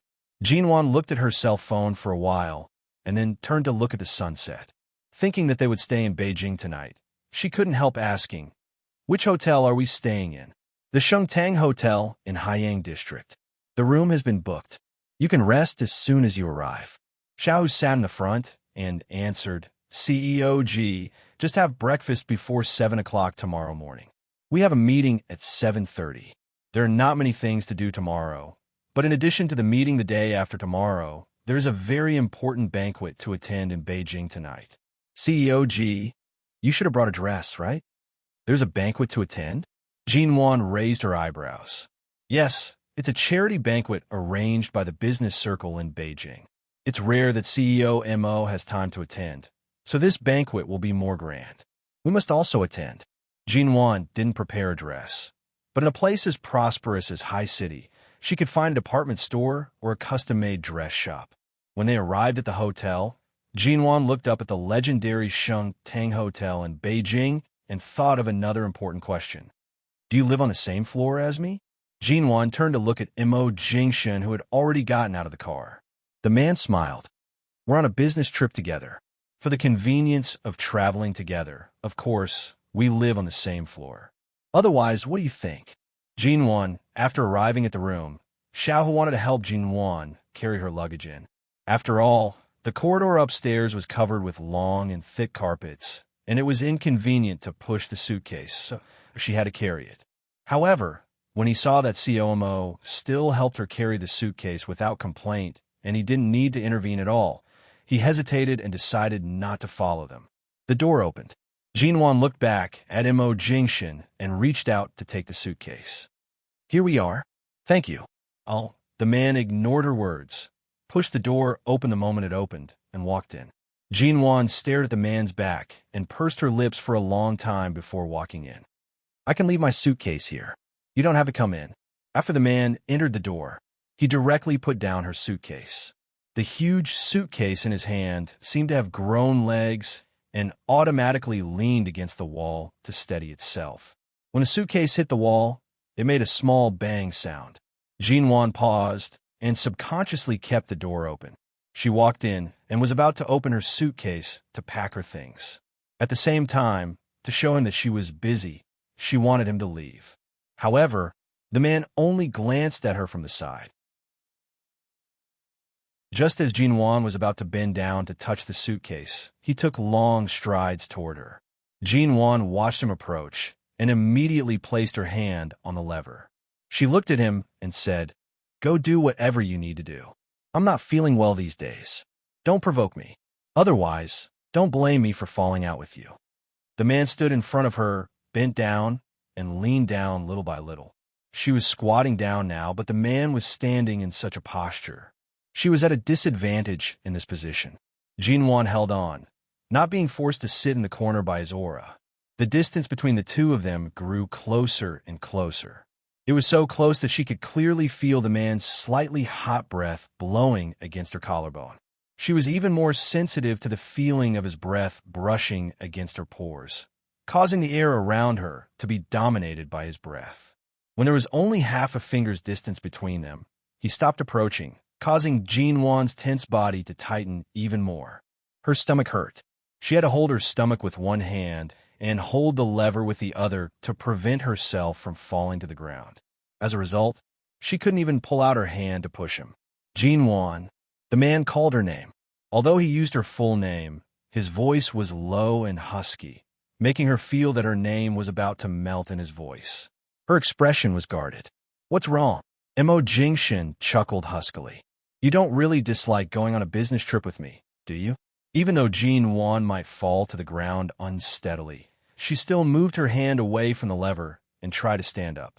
However, the man in front of her did not move away, and she couldn't just bump into him. After 2 seconds of hesitation, she took a step back and sat on the carpet behind her. The man leaned very close. Seeing that she wouldn't catch a cold sitting on the thick carpet, he didn't reach out to help her up. He moved closer and closer, so close that his words seemed to be whispering, so close that it seemed as though his lips would touch hers at any moment. However, he didn't really touch her and kept the distance between them within half a finger's distance. He was clearly so close, clearly pressing down on her, but it seemed as though he wanted to come closer and yet didn't. It was as though he was invisibly seducing her. When the man looked in her eyes for a long time, his eyes darkened, and he lowered his eyes to kiss her. Jinwan decisively raised her hand to cover her mouth, and the man's kiss immediately fell on the back of her hand.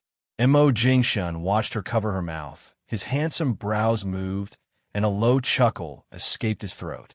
He didn't argue with her and said softly, "If you like to have your own business, I won't stop you. After all, MN Group is your blood and sweat. You can do whatever you want to do for it. You can spread your wings and fly high, but you can't fly into someone else's arms." Do you still remember the suggestion I made at AO Lawn International? What suggestion? Jinwan frowned. She had been forced to the corner by him and leaned against the wall. Be Mrs. Mo again. When the man spoke, he slightly lowered his head again. Jinwan had put down her hand when she spoke, so he suddenly touched her lips. However, he didn't kiss her too deeply. Jinwan even clearly felt that she was being kissed by him, but it was just a light touch. He didn't push her too close, nor did he press her too hard. However, the man's heavy breathing and hoarse voice made her strangely feel as though she had been pressed here and violated by him. No, Jinwan refused him without thinking. Compared with her cold expression of rejection, Mo Jingshan's expression could be said to be calm. I'm not in a hurry.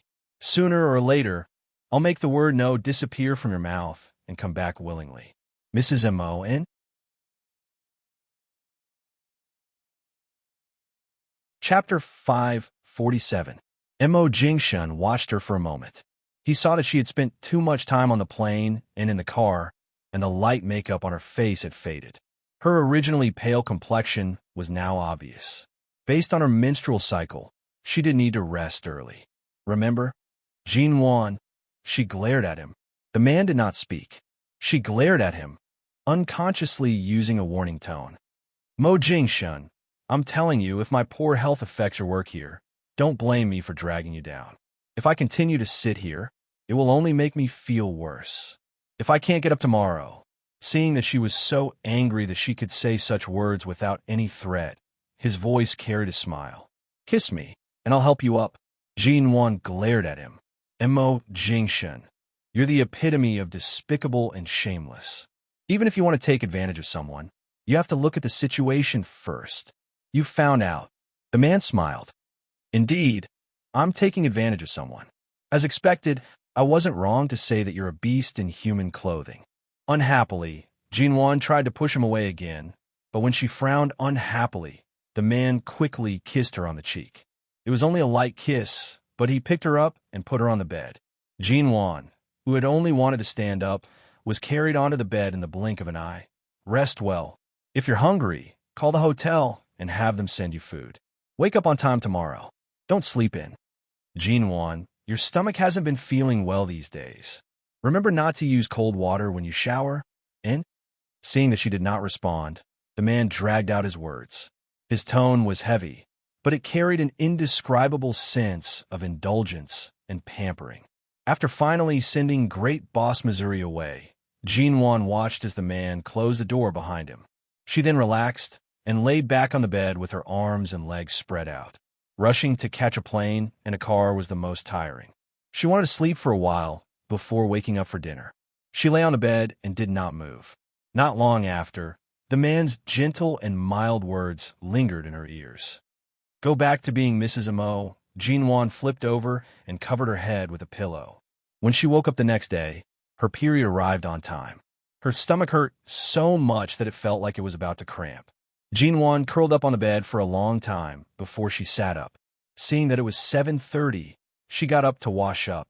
After all, she came to Beijing for work, not for a vacation. However, just as she got out of bed and put on the white soft slippers in the hotel room, she suddenly heard her phone ring. She picked up her phone and glanced at it. It was an unknown number. Puzzled, she picked it up and heard Xiao Hu say, CEO G, did I disturb your rest? Jin Wan recognized Xiao Hu's voice. She rubbed her stomach as she stood up and softly answered, No, I'm already up. Give me 10 minutes. I'll be downstairs immediately. With that, she was about to head to the bathroom. CEO G, you don't have to come. CEO Mo and I have already left the hotel. This morning's work schedule is a bit more complicated. I'll sign in for you in the name of MN Group. Are you not feeling well today? Then rest in the hotel first. Leave it to me. Jin Wan paused. You've already set off? Yes, I had originally arranged for the hotel's wake-up call service, but CEO Mo asked me to cancel it.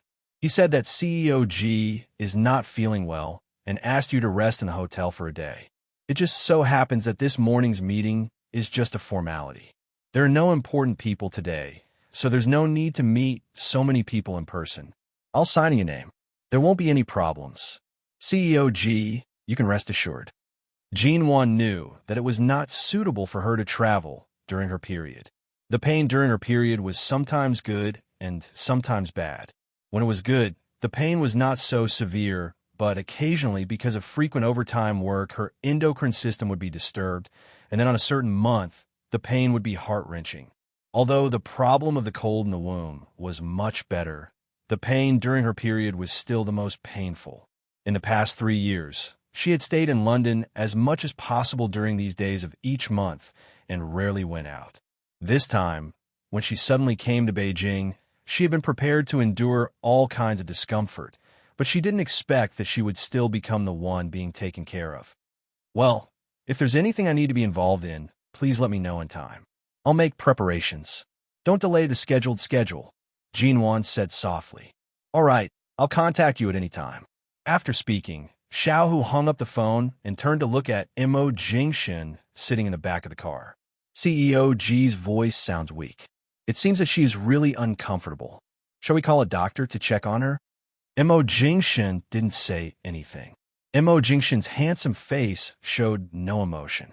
He did not respond. Xiao turned back to chat with the driver. After a moment, he picked up his cell phone and was about to call Qin's sighting when he remembered what Jinwan said last time. His fingers paused on the screen for a moment, skimmed over Qin's sightings number, chose a doctor he was more familiar with, and called him. In the next few minutes, Xiao, who felt that his understanding of CEO Mo had been completely shattered. He actually heard CEO Mo, who usually didn't even have an extra woman by his side, calmly ask a woman if there was any more effective and faster way to relieve pain during menstrual pain besides brown sugar water. After listening for a while, Xiaohu decided to look down and pretend he heard nothing. In the afternoon, when they were about to return to the hotel after finishing several tasks outside, Mo Jingshin asked them to stop on the road, and then Xiaohu saw his boss get out of the car and go to a large chain pharmacy by the road. When Mo Jingshin returned to the car, Xiao didn't need to look to know that the bag in his hand was filled with things he bought for CEO G. Was CEO Mo's spring coming? Or was CEO Mo chasing CEO G? That shouldn't be the case. There were so many women who secretly liked CEO Mo. Even in High City's entertainment circle, there were countless women who wanted to hug CEO Mo's thigh. But CEO Mo never looked them in the eye. He could definitely be described as cold, heartless, and unwavering. They were all like skeletons without the slightest interest. Although he didn't know how CEO Mo treated the woman he liked, based on his vigorous and decisive attitude at work, he should be very strong and decisive to the woman he liked. He didn't expect that the iceberg CEO Mo would have such a patient side to the woman he liked.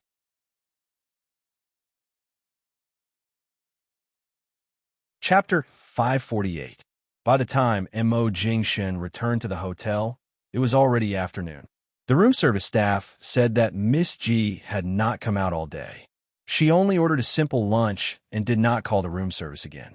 When Mo Jingshin entered, the woman on the bed was lying on her side, slightly curled up. Her breathing was quiet and even.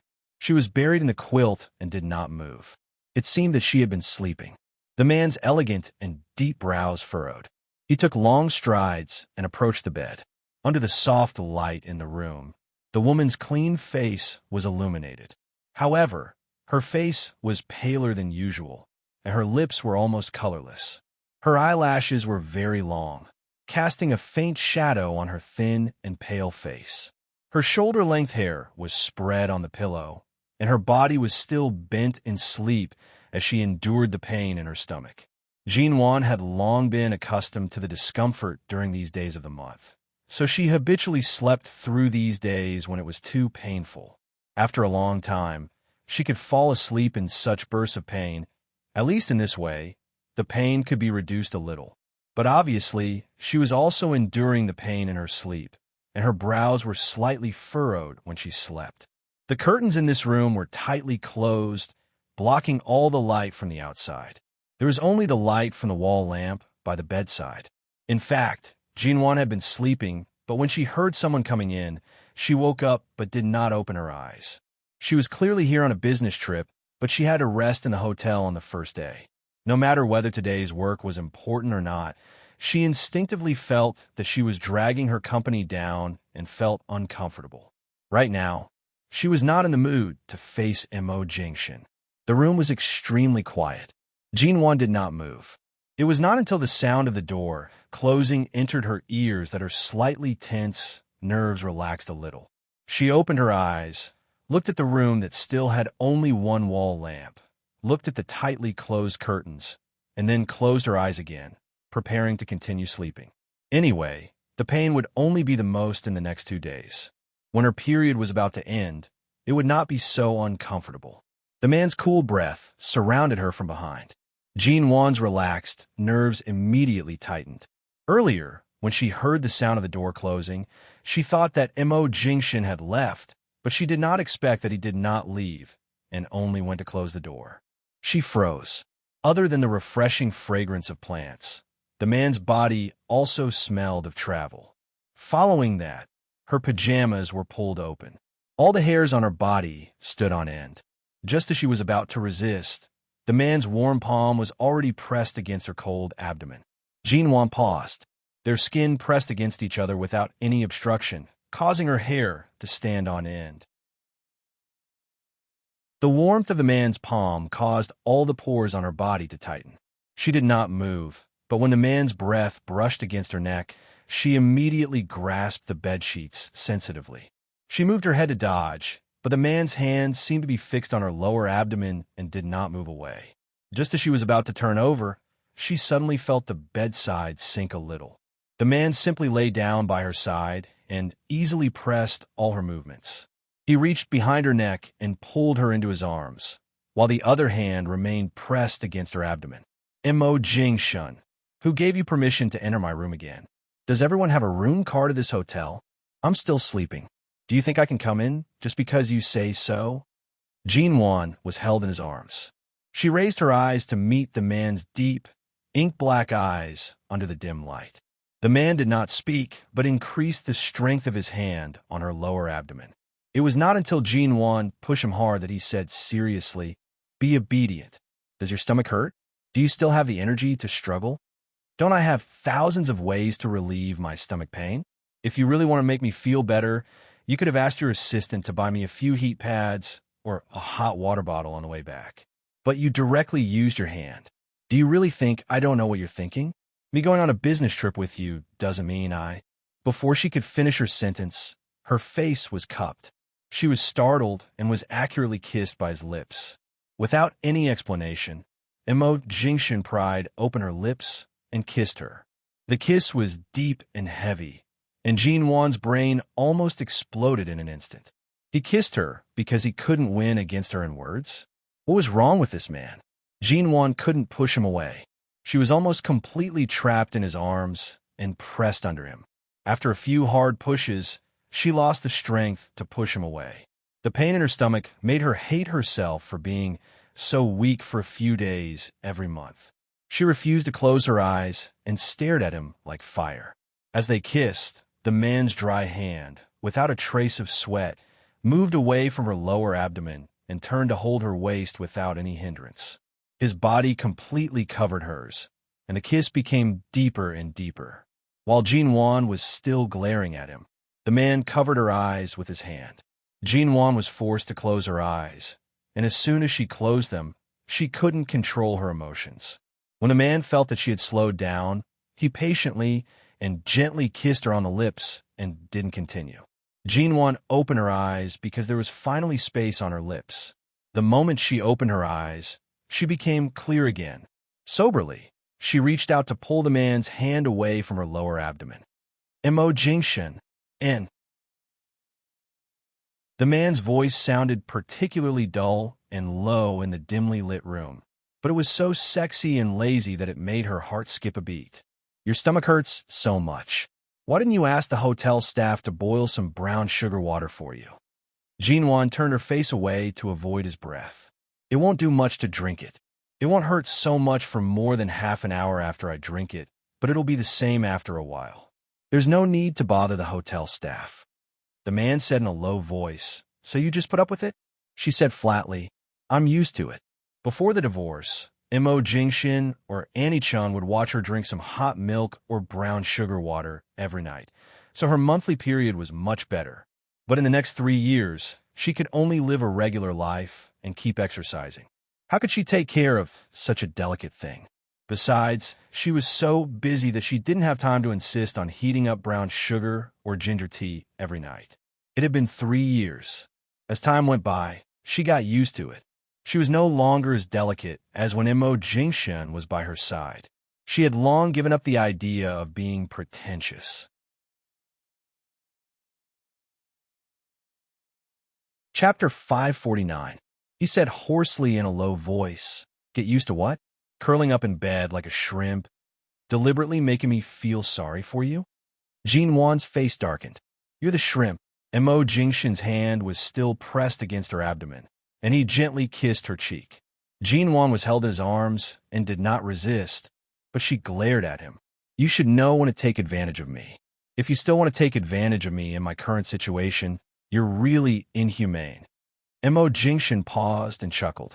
I've done many inhumane things. Do I need you to do this? Hiss, take your hand away. His palm pressed against her abdomen seemed to have a steady stream of heat. This feeling made her want to rely on him when she was vulnerable, and Jean Wan instinctively resisted. He did not let go of her, but held her tighter after she spoke. When Jean Wan glared at him, he bent down and whispered in her ear, I'm sorry. I didn't expect your menstrual period would change, and I didn't expect that my arranged business trip would coincide with yours. If you're really uncomfortable, you can reduce your work schedule. Don't make things too difficult for yourself. Jean Wan pursed her lips. There's nothing to be sorry about. I know my own physical condition. It's not a big deal. I'll be fine after a day or two of sleep. She knew that Mo Jingshin remembered her menstrual period. 3 years ago, these few days of every month were very stable, and the time was also very accurate. However, when she first went to the UK, all kinds of physical and psychological pressure and emotions were weighing on her. Perhaps it was too much pressure, so she wasn't very stable for a few months. Her period was either too early or too late. Later, when she finally stabilized, her monthly period was no longer the same as it was 3 years ago. In fact, Jean Wan didn't have to come to Jing City these days. But on the one hand, she really didn't want to miss this good opportunity. Besides, even if she was angry with Mo Jingshin, she didn't have to be so irrational as to miss such a good opportunity. However, she neglected that her menstrual period was only 4 or 5 days long, and she neglected her physical condition. This was simply lifting a rock and smashing it on one's own feet. Not only did it not hurt others, but it was also about to kill itself. Mo Jingshin pinched her chin. He had to admit that a 3-year absence would indeed make it difficult for a man to remain unruffled. However, the little woman in his arms was in a special situation. He could only look at her, but not touch her. Seeing that she was in so much pain, he lowered his voice and said, I'll help you warm your stomach. If you want to sleep, you can continue sleeping. How can I sleep with you here? The man curled his lips. If you're not going to sleep, why don't we continue kissing for a while? The severity of a woman's menstrual cycle is directly proportional to the tension in the brain. In other words, the more you concentrate on thinking about where it hurts, the more it hurts. Why don't you do something else? Once you feel happy, your body will instinctively release dopamine and activate your brain cells. This can also help relieve the pain. Jean Wan, which doctor came up with this fallacious reasoning? She quickly turned her face away to prevent him from kissing her again. Under the dim light, Mo Jingshin could not see her face clearly. However, the little woman's posture of holding her breath and twisting her body to avoid facing him was enough to explain her current expression. Jean Wan closed her eyes and did not speak for a moment. The man also lay by her side and did not move further. He only helped her press against her throbbing abdomen. When she was about to fall asleep, she closed her eyes and said, You'd better get someone to buy some heat pads for me to put on. All right, you sleep first. The man's voice was as though he was coaxing a child, warm and patient. Jean Wan woke up after sleeping for several hours. When she got up, she found that Mo Jingshin was no longer around. However, the room was filled with the fragrance of Chinese medicine. She then felt the heat on her stomach. She lowered her head to see that there was a pack of Chinese medicine on her abdomen. The heat came from the pack and was very warm. No wonder she had slept so comfortably earlier and was not woken up by the pain. It was actually because of this. Where did Mo Jingshin go to buy this? He couldn't have specially asked the doctor, could he? She sat up and touched the thing on her abdomen. It was warm and comfortable, and her entire body felt much more relaxed. The next morning, Jean Wan woke up on time. She lazily prepared to eat breakfast before heading to work. After all, she was here on a business trip. After sleeping here for a whole day, she felt much better. After washing up, A staff member suddenly knocked on the door and pushed in a bowl of red date glutinous rice porridge. "Don't you need to eat breakfast in the restaurant? I didn't even call, and it was sent in directly?" Jean-Wan spoke as she walked over and picked up the spoon and tasted. The staff member stood by the side and asked with a smile, "Miss G, is this porridge good?" "It's all right. The taste is not bad." "Why?" Jean-Wan took 2 mouthfuls and sat down by the table, planning to finish the porridge. This porridge was specially made by Mr. M.O. in the hotel kitchen this morning. There are red dates, brown sugar, glutinous rice, peanuts, and even some milk and walnuts.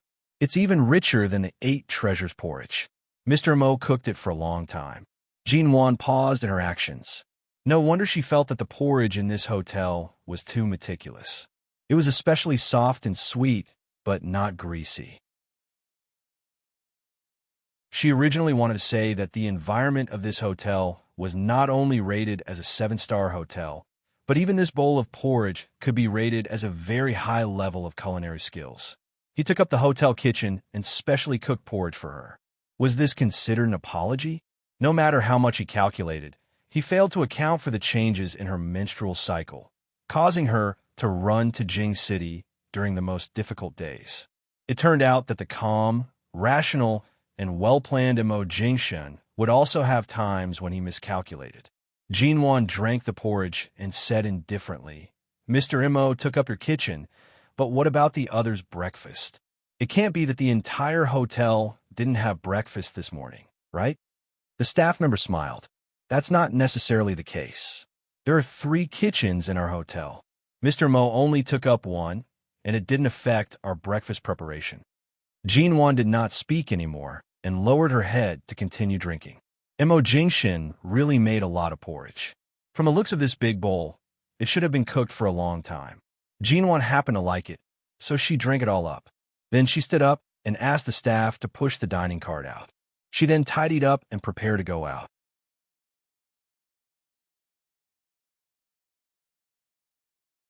Chapter 550. In the room, Jean-Wan's cell phone just rang. Mo Jingshin came out from the opposite room, heard her cell phone ringing, and glanced at the empty bowls on the dining trolley that the staff pushed out. It seemed that she liked it very much. At the same time, Xiaohu suddenly came out of the elevator with a huge bouquet of roses. When he came here and saw Mo Jingshin standing outside the door, he was embarrassed. "CO, Mo." The man looked sideways at the things in his hand. The 299 red roses were tender and beautiful. Mo Jingshin frowned silently. "What are these?" "These flowers." Xiaohu coughed. "Just now, the courier from the same city came and said they are for CEO G." At this time, Jean-Wan suddenly opened the door and came out, seeing the bouquet in Xiaohu's arms. She subconsciously raised her eyes to look at Mo Jingshin. Although she knew that everything Mo Jingshin had done for her was deeper and more important than these flowers, and she knew that he would never have such superficial things. He rarely gave roses or gifts, but these flowers suddenly appeared in front of him. It seemed that it was not the case. Just now, she received a call from the same city, saying that a gentleman had ordered roses for her. Apart from Mo Jingshin and Xiaohu, there was only one other person who knew that she was staying in this hotel. Yesterday, when she was resting in the hotel, she was bored to death, so she took a picture of the hotel from this angle and posted it on her WeChat moments with the words, "This business trip is really painful." During the last blind date, the Annie-sun didn't specifically contact her again, but the two of them added each other on WeChat. After seeing her post on WeChat, the Annie-sun asked where she was on a business trip and said that he happened to be in Beijing these few days, so he asked if she wanted to meet him. Then Jean-Wan refused. After chatting casually for a while, he learned that she was staying in this hotel, but Jean-Wan said it was not convenient for her to meet friends, so he didn't come see her. Unexpectedly, this morning, he sent a bouquet of roses over. She understood that he wanted to show his affection for her. But this bouquet was sent to Mo Jingshin. Xiao, who stood there holding the bouquet, not daring to look at Mo Jingshin's face. Seeing that Jean-Wan had come out, he instinctively wanted to give the bouquet to her. Mo Jingshin narrowed his eyes. "Bring it over and put it down." Xiao paused. Just as the flower was about to fall into Jinwan's arms, he abruptly turned around and decisively put the flower on the dining car closest to Mo Jingshan. Then he quickly backed away from the danger ahead. There were fresh red roses that had just been picked and shipped to China by air. There were still clean water droplets on them, and they were delicate and lovely. Mo Jingshan glanced at the heart-shaped card on the flower and pulled it out with his well-defined fingers. He held it between his fingers and glanced at it. Then his expression turned dark and cold. Before Jinwan could react, she saw the man throw the card into the garbage truck of the guest room, cleaning staff passing by. Jinwan instantly glared at him in disbelief. Mo Jingshan, why did you throw my things? She felt ashamed that she had been moved and soft-hearted by him just now. Mo Jingshan glanced at the irksome rose again, and then his eyes fell on her face. Since you like red roses, I'll send you a bouquet every day. I don't want that. Then there's no need for this bouquet, the man said indifferently. He casually picked up the bouquet and was about to throw it into the garbage truck when it was about to be pushed over. Jinwan hurriedly rushed over. Just as the bouquet of roses was about to fall cruelly into the garbage truck, she stepped forward and hugged the man's raised arm. He sent me flowers with good intentions. What right do you have to ruin what he sent me? Mo Jingshan looked down at the little woman and narrowed his eyes. He remembered that before the divorce, there were many men who courted Jinwan and sent many flowers to her studio, but they were all rejected by her or thrown out. At that time, she was very decisive and did not allow any man to approach her. Now, just because she was not bound by marriage, she could even say that she didn't want to ruin other people's good intentions. He stared at her with his black eyes. For the sake of snatching flowers, you were so agile when you rushed over. Doesn't your stomach hurt anymore? There was a hint of danger in his words. Jinwan glanced at him, turned back to the room with the flowers, and closed the door with a bang. Mo Jingshan looked at the closed door in front of him and felt his temples suddenly jump. It was hard for him to find some warmth, but it was interrupted by such a sudden bouquet of flowers.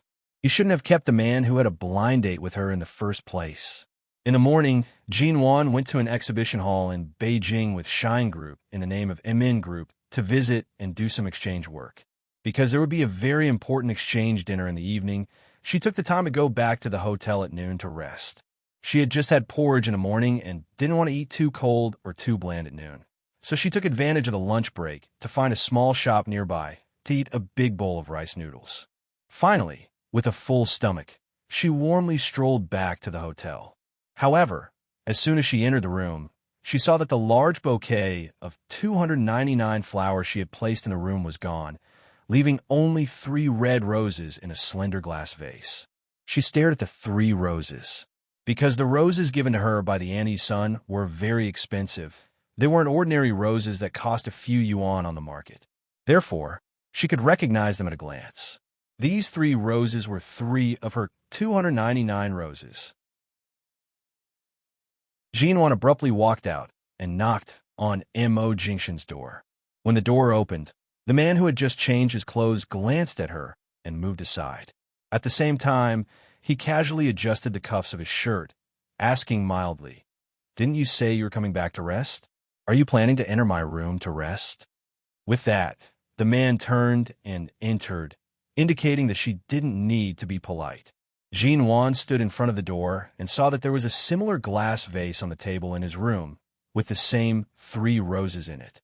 Mo Jingshan, where are my flowers? After Jinwan asked, she watched as the man buttoned up his cuffs, put one hand in his trouser pocket, and said calmly, "It's too wasteful to leave such expensive and beautiful Bulgarian red roses in your room to be exposed to the sun and wither. I asked Xiao Hu to take them out and send them to the housekeeping department and ask them to give a few to each room."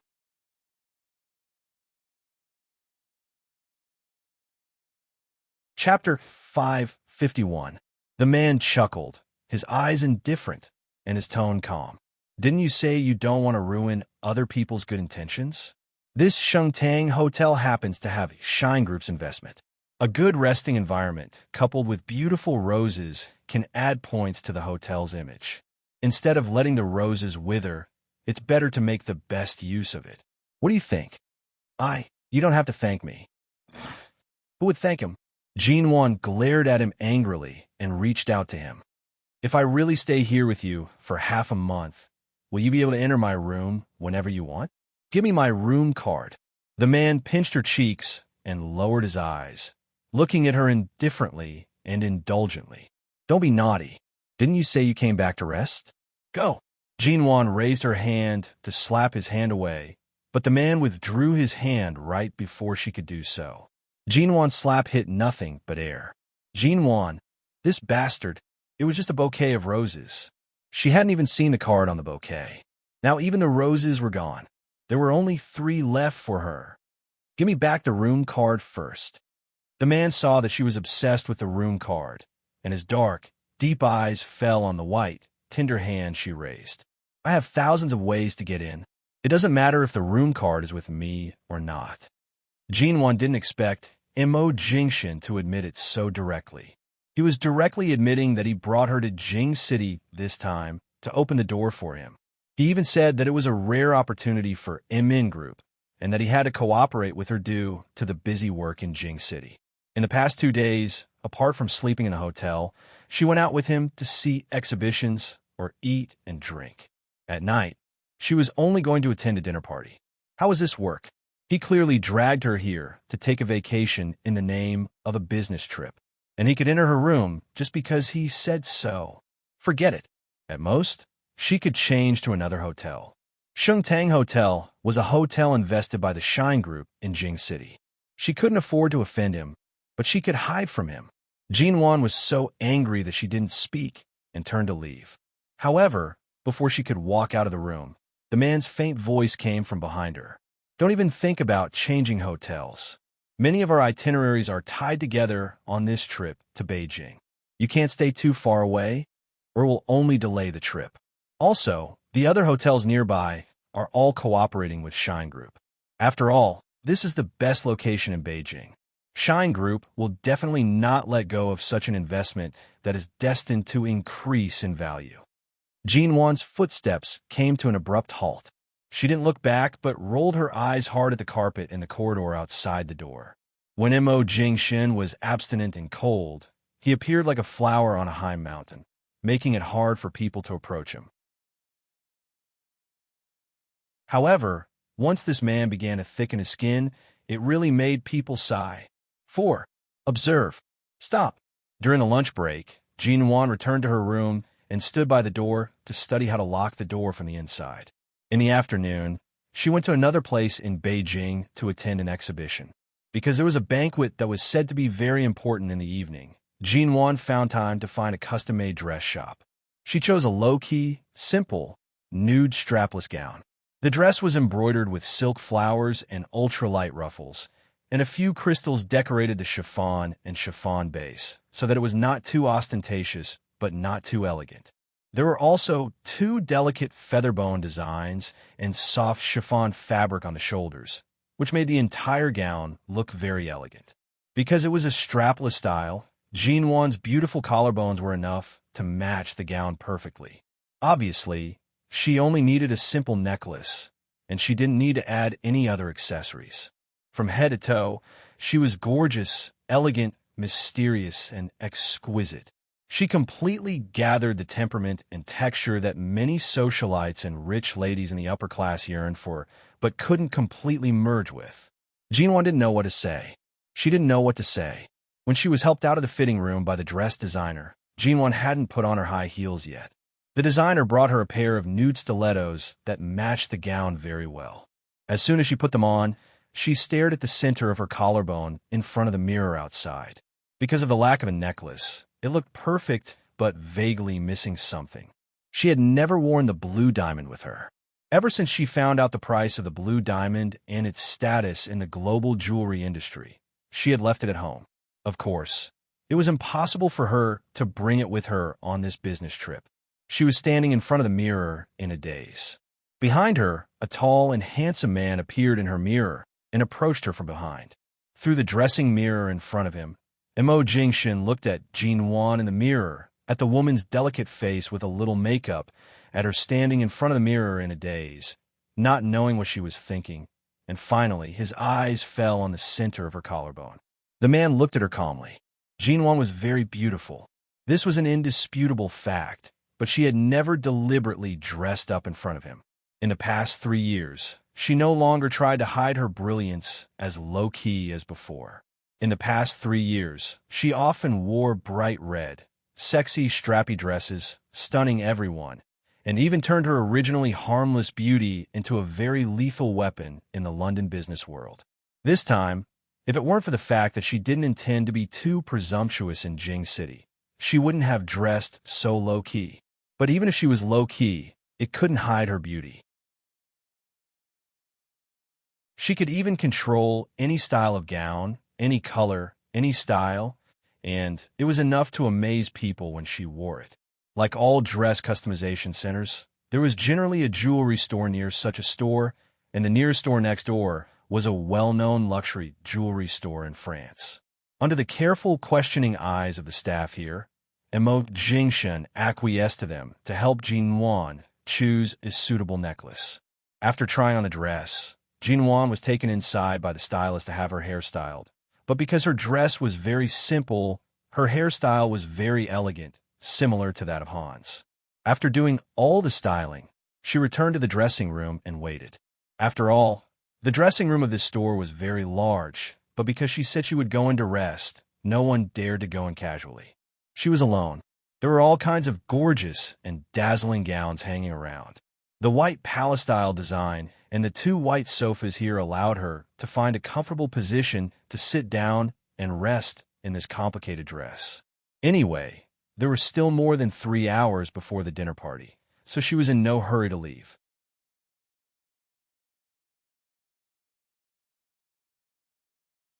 Chapter 552.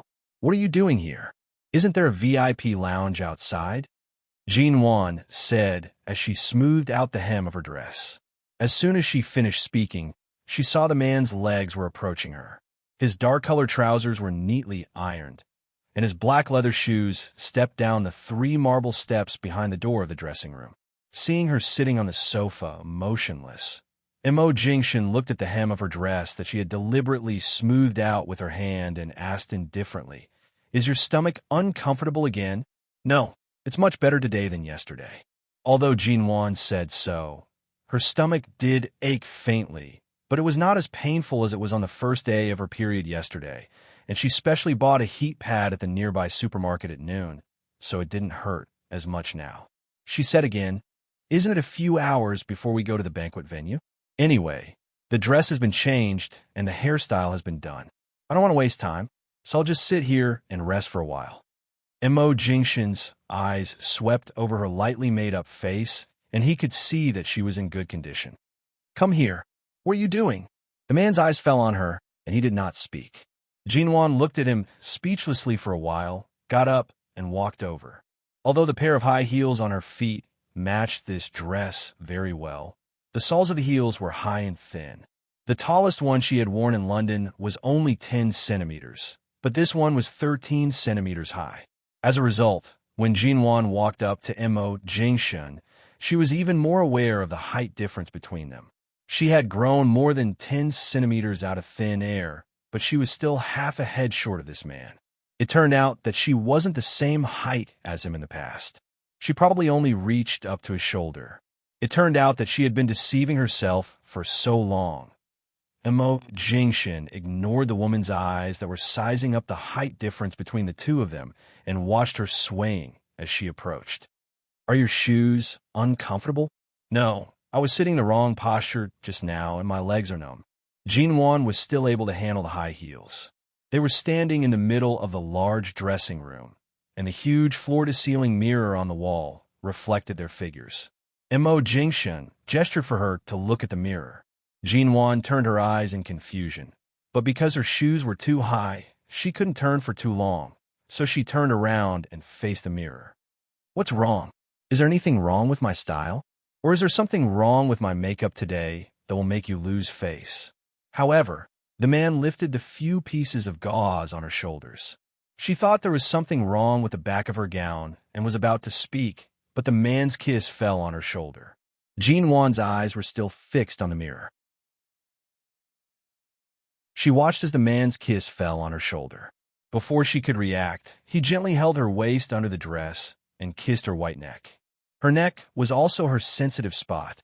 Jin Wan shivered and was about to avoid him when the hand on her waist suddenly tightened, trapping her in his arms, and the kiss on her neck gradually became heavier.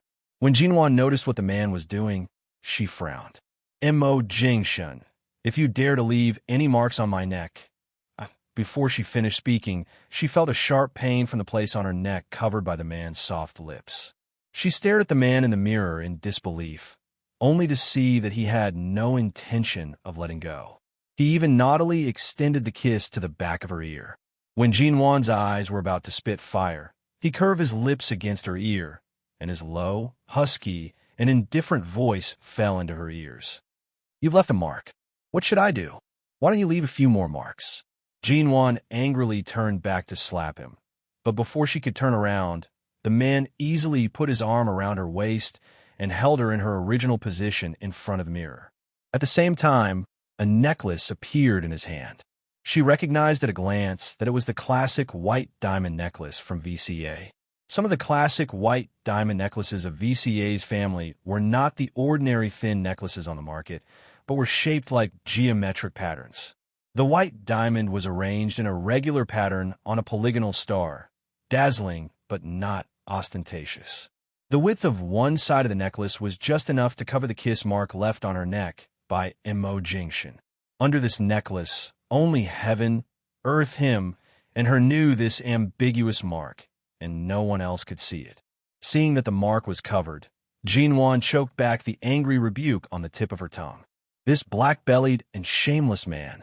She didn't know how many times she had scolded him in her heart recently. Shameless, black-bellied, shameless. She scolded him over and over again in her heart every day, but she still couldn't vent her hatred. After helping her put on the necklace, the man's slender and well-defined fingers rubbed the soft flesh under her ear. Jin Wan shivered again, wondering if he would even buy her earrings. The result was as he expected. Mo Jingshen picked up a pair of matching diamond earrings and compared them under her ears. Although this was the first time he had worn something like this on a woman, a man's innate sensitivity and adaptability allowed him to quickly find which earring to wear on which side. After putting them on, the man was obviously very satisfied with his masterpiece. He tugged at the earrings she was wearing and watched the shiny things swaying under her white, soft ears. The man's eyes couldn't help but deepen. Jin Wan pursed her lips and said with a straight face, "CEO, Mo, these diamonds are too exaggerated." The man smiled, but his smile was cold. "Aren't roses exaggerated?" She knew it. The stalk of the roses couldn't be crossed for the time being. "According to what you said, after I wear these to the party tonight, can I take off all the diamonds on them and give them to others one by one? Just like how you gave my roses." The man's smile didn't diminish, but she could clearly feel that the air around him had dropped 2 degrees. "Jin Wan, are you picking on me?" Jin Wan pursed her lips, glanced at him, and ignored him. This was a dressing room. There shouldn't be any surveillance cameras in it. If Mo Jingshen shamelessly wanted to make a few more small strawberries on her shoulders and neck, she wouldn't be able to go out to see anyone tonight. And she was deeply aware that even if she was protected by her aunt, if this man really wanted to argue with her, she was afraid that even if she bled in front of him, it would be useless.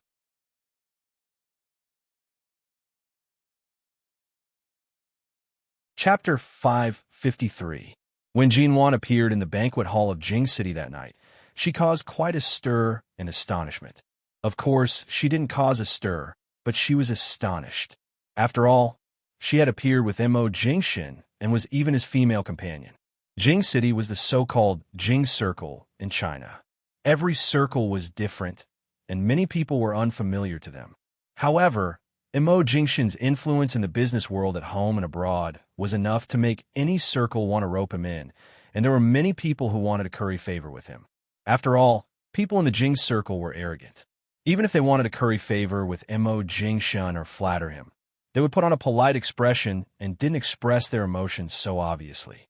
However, in this environment where everyone was arrogant, those people couldn't help but come over to toast Mo Jingshan as soon as they saw him, and they couldn't hide their selfishness. They didn't know whether Mo Jingshan was married or not, but they all knew that Mo Jingshan never brought any female companion with him when he went out to socialize.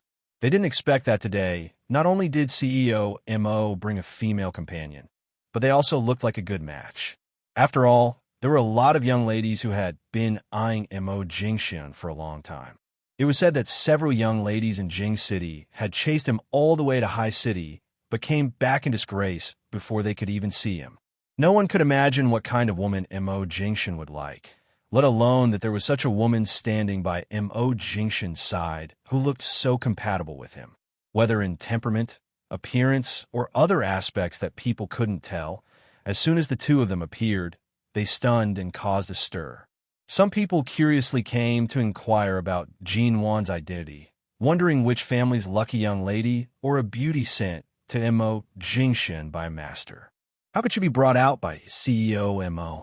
However, Jin Wan took the goblet handed over by the other party and replied with a frank and dignified smile in her eyes. My surname is Ji, and I'm the head of MN Group. Nice to meet you. The people who came over to ask about her identity were all surprised when they heard the answer. When they remembered this MN Group, which rose in London 3 years ago, and Jin Wan, the famous female entrepreneur on this year's Forbes list, the beauty in front of them and the tall man beside her had gone far away. No wonder she could stand shoulder to shoulder with Mo Jingshan. It turned out that she was not a young lady, but CEO G of MN Group, who had a foothold in the business world and had become famous in recent years. Jinwan never cared much about other people's gazes, not to mention these people were strangers she had just met today. As she walked, she took the glasses that were handed to her, maintaining a calm and generous attitude. There was not much champagne in these glasses, and each glass only had 1 or 2 mouthfuls of wine at most. She casually drank a few glasses and followed Mo Jingshan into the restaurant. The reason why she was so cooperative was that, on the one hand, she was the brand of the MN Group. She couldn't be too arrogant, but she also couldn't be looked down upon by these arrogant people in the capital circle. After all, such a banquet gathered the CEOs of many well-known domestic companies, and they could become partners of the MN Group at any time in the future. On the other hand, before arriving at the banquet, Mo Jingshan had reminded her that the circle in Beijing was much more complicated than that in High City. Therefore, it was safest to stay with Mo Jingshan. Although she had been too self-indulgent in front of Mo Jingshan recently, she had to consider the situation. A wise man submits to circumstances. Mo Jingshan was the thickest thigh in the domestic business circle. None of the thighs in the capital circle could compare to him. With such a backer, she had to obediently rely on him when she could. After entering, Mo Jingshan took a look at Jin Wan beside him, only to see that she had been holding his arm obediently and had not let go of him all the way in. He took a piece of cake from a passing waiter's plate. Why are you so obedient now? This is a banquet in the capital city. The atmosphere is different, and the circle is different. Everyone is a stranger. You're the only one I know. If I had a second choice, I would never follow you. Jin Wan answered honestly with a fake smile on her face. The man was not hurt by her words. He just smiled and handed the cake to her. Jin Wan, it's not good for you to ask me to eat on such an occasion, is it? He glanced down at her. Even a most famous lady in High City doesn't dare to eat at a banquet. Jin Wan, she had attended many banquets since she was a child. She had long been used to taking all kinds of delicious food from the banquet to a secluded place to taste this, and that after going through the motions beautifully in the banquet hall. It was not the first or second time that she got drunk in a corner and was carried home by someone. Jin Wan was not a greedy person, but she had attended these banquets with Ji Hongwon since she was a child. She had long been used to it. Others were busy showing off at the banquet, but she just wanted to find something to eat to kill time. Otherwise, looking at those hypocritical faces would only make her tired and bored. Jin Wan pursed her lips and didn't speak. Before coming to the banquet, Mo Jingshan knew she would be hungry at night, so he asked Xiaohu to get out of the car to buy some food for her, but Jinwan had been sitting in the car without eating, so the dessert was left in the car. She didn't want the car to be filled with the smell of dessert, so she didn't eat it. But now she was really hungry, especially when she was on her period. She felt that she had become a lot more sensitive. She felt cold, tired, or hungry, and she felt weak. She took the cake, found a place to rest in the sofa in the corner, and sat down to eat. The people around them also sat down, but most of them were chatting about work cooperation while drinking casually. After all, Jinwan was brought here by Mo Jingshan. Even though she was stunningly beautiful, even though she was the head of MN Group, she sat there eating. Although she was not as indifferent as Mo Jingshan, she basically didn't look at those men with big bellies who came near, and these men didn't dare to talk to her because Mo Jingshan was standing nearby.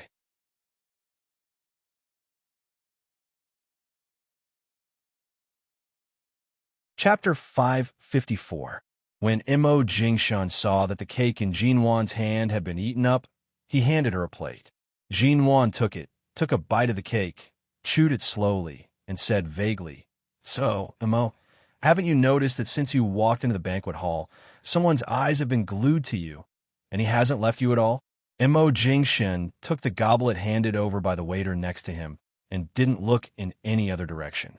He just stood between the single sofa and didn't move more than 3 meters away from her, no matter when someone came to talk to him or now. "Really?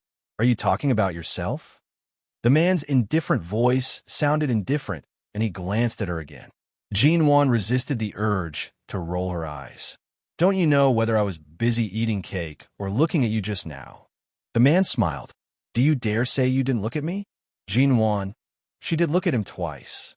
She looked at the crowd again and found that the person who had been looking at Mo Jingshan had disappeared.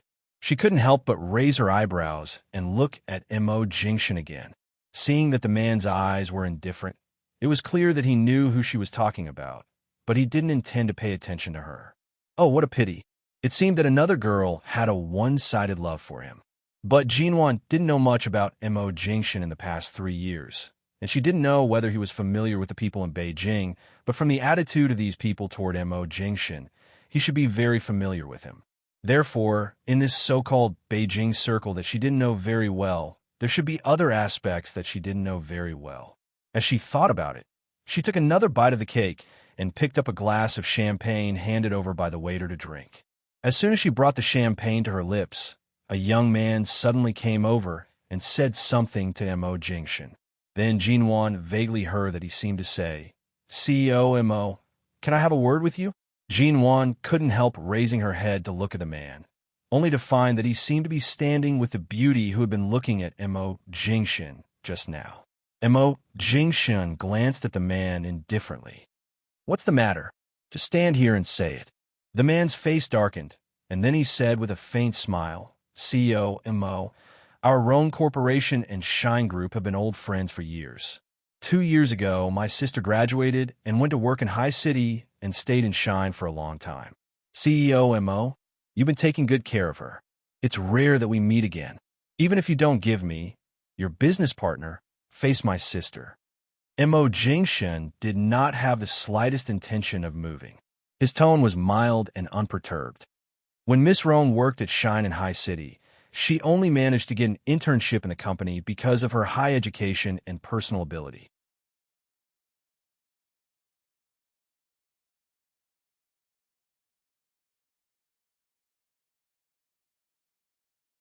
No one knew what she was waiting for, but it was said that when Mo Jingshan returned to High City from the United States several times during that year, Miss Roan followed him closely as an intern assistant. She did all kinds of things very well, serving tea and pouring water. She worked very hard, so she worked at Shine Group in High City for more than a year. It wasn't difficult to guess that the second daughter of the Roan family stayed in High City and preferred to hide her identity as an intern employee because of Mo Jingshan. Later, Rong Yan's brother, Rong Chung, the current general manager of the Rong Corporation, went to High City to discuss a cooperation project and found that she was working there. When Rong Chung went there, it happened to be the time when Mo Jingshin returned to China, and they forcibly took Rong Yin back to Beijing in front of Mo Jingshin. After Rong Yin was taken back to Beijing, she made a scene for a long time. It was said that she went on a hunger strike and cried, tried to go to Los Angeles or High City, but the Rong family wouldn't allow her, a young lady in the social circle of Beijing, to indulge herself in pursuing a man. Even if the man she pursued was Mo Jingshin, they wouldn't allow her to wait for a man in such a humble way. Just like that, more than a year passed. Mo Jingshin finally returned to the country. Mo Jingshin finally came to Jing City.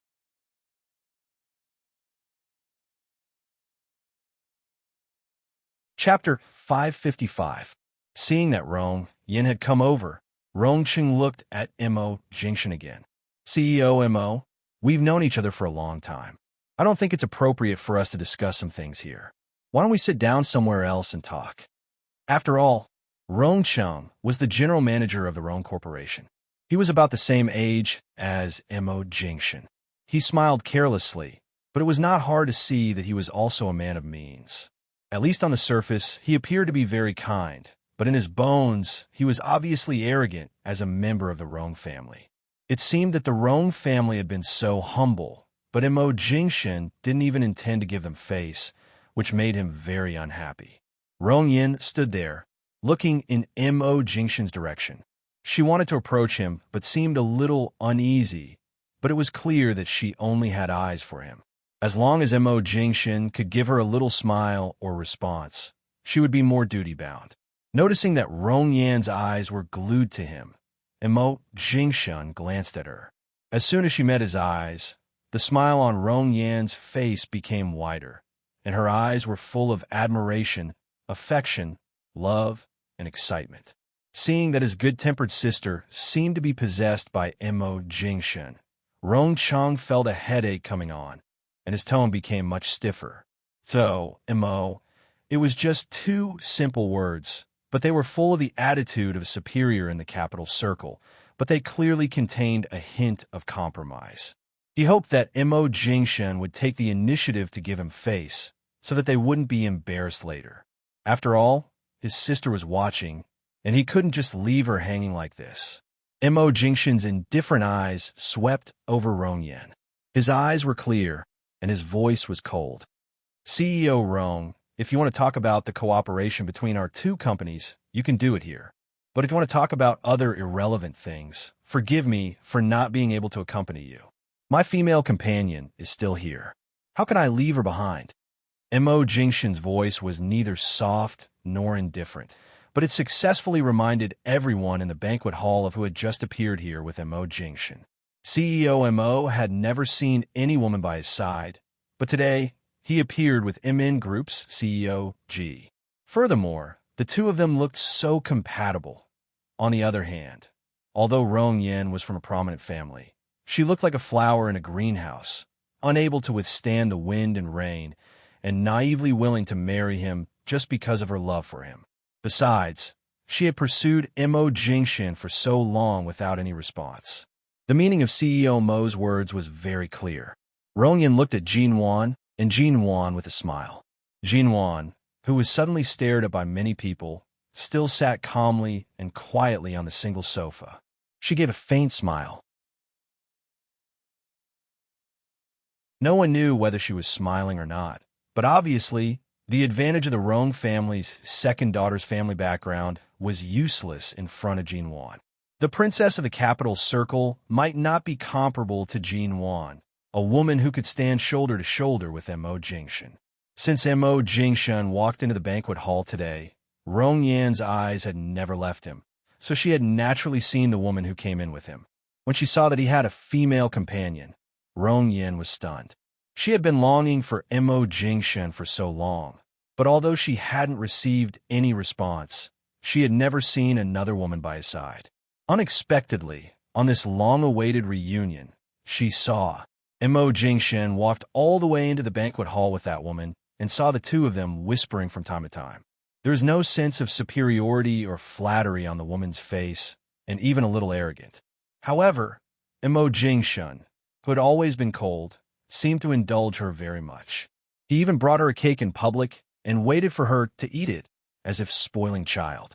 Now that she heard Mo Jingshan's words, although not exactly a slap to her face, were very direct, her mind instantly went blank and was in a mess.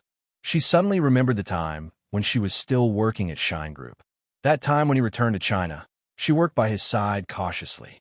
Later, when she was praised by him for her meticulous and outstanding performance, she blushed in front of him, but he did not look at her and directly walked past her.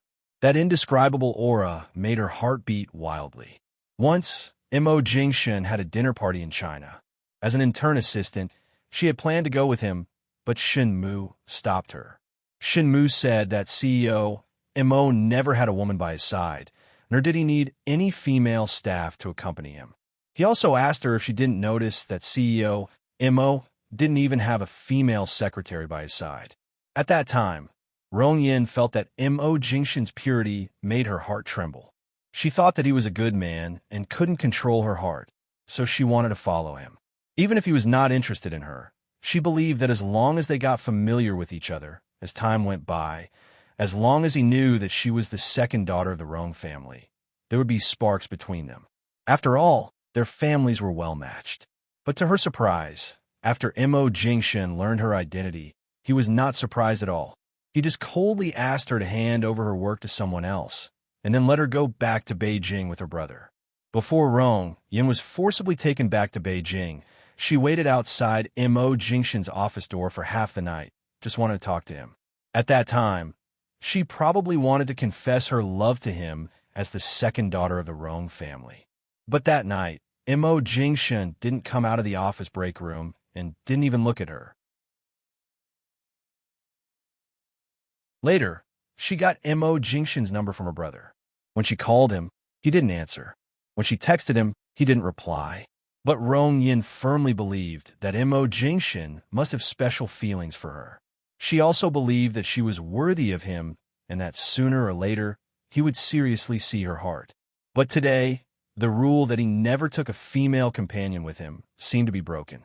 The woman named Jin Wan seemed to be a very special existence, so special that Rong Yin felt very uncomfortable.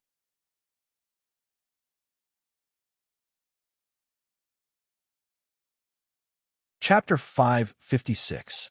Hearing her voice, the man looked at her. His eyes were calm and unchanged. Rong Yin looked at him with a very stubborn expression.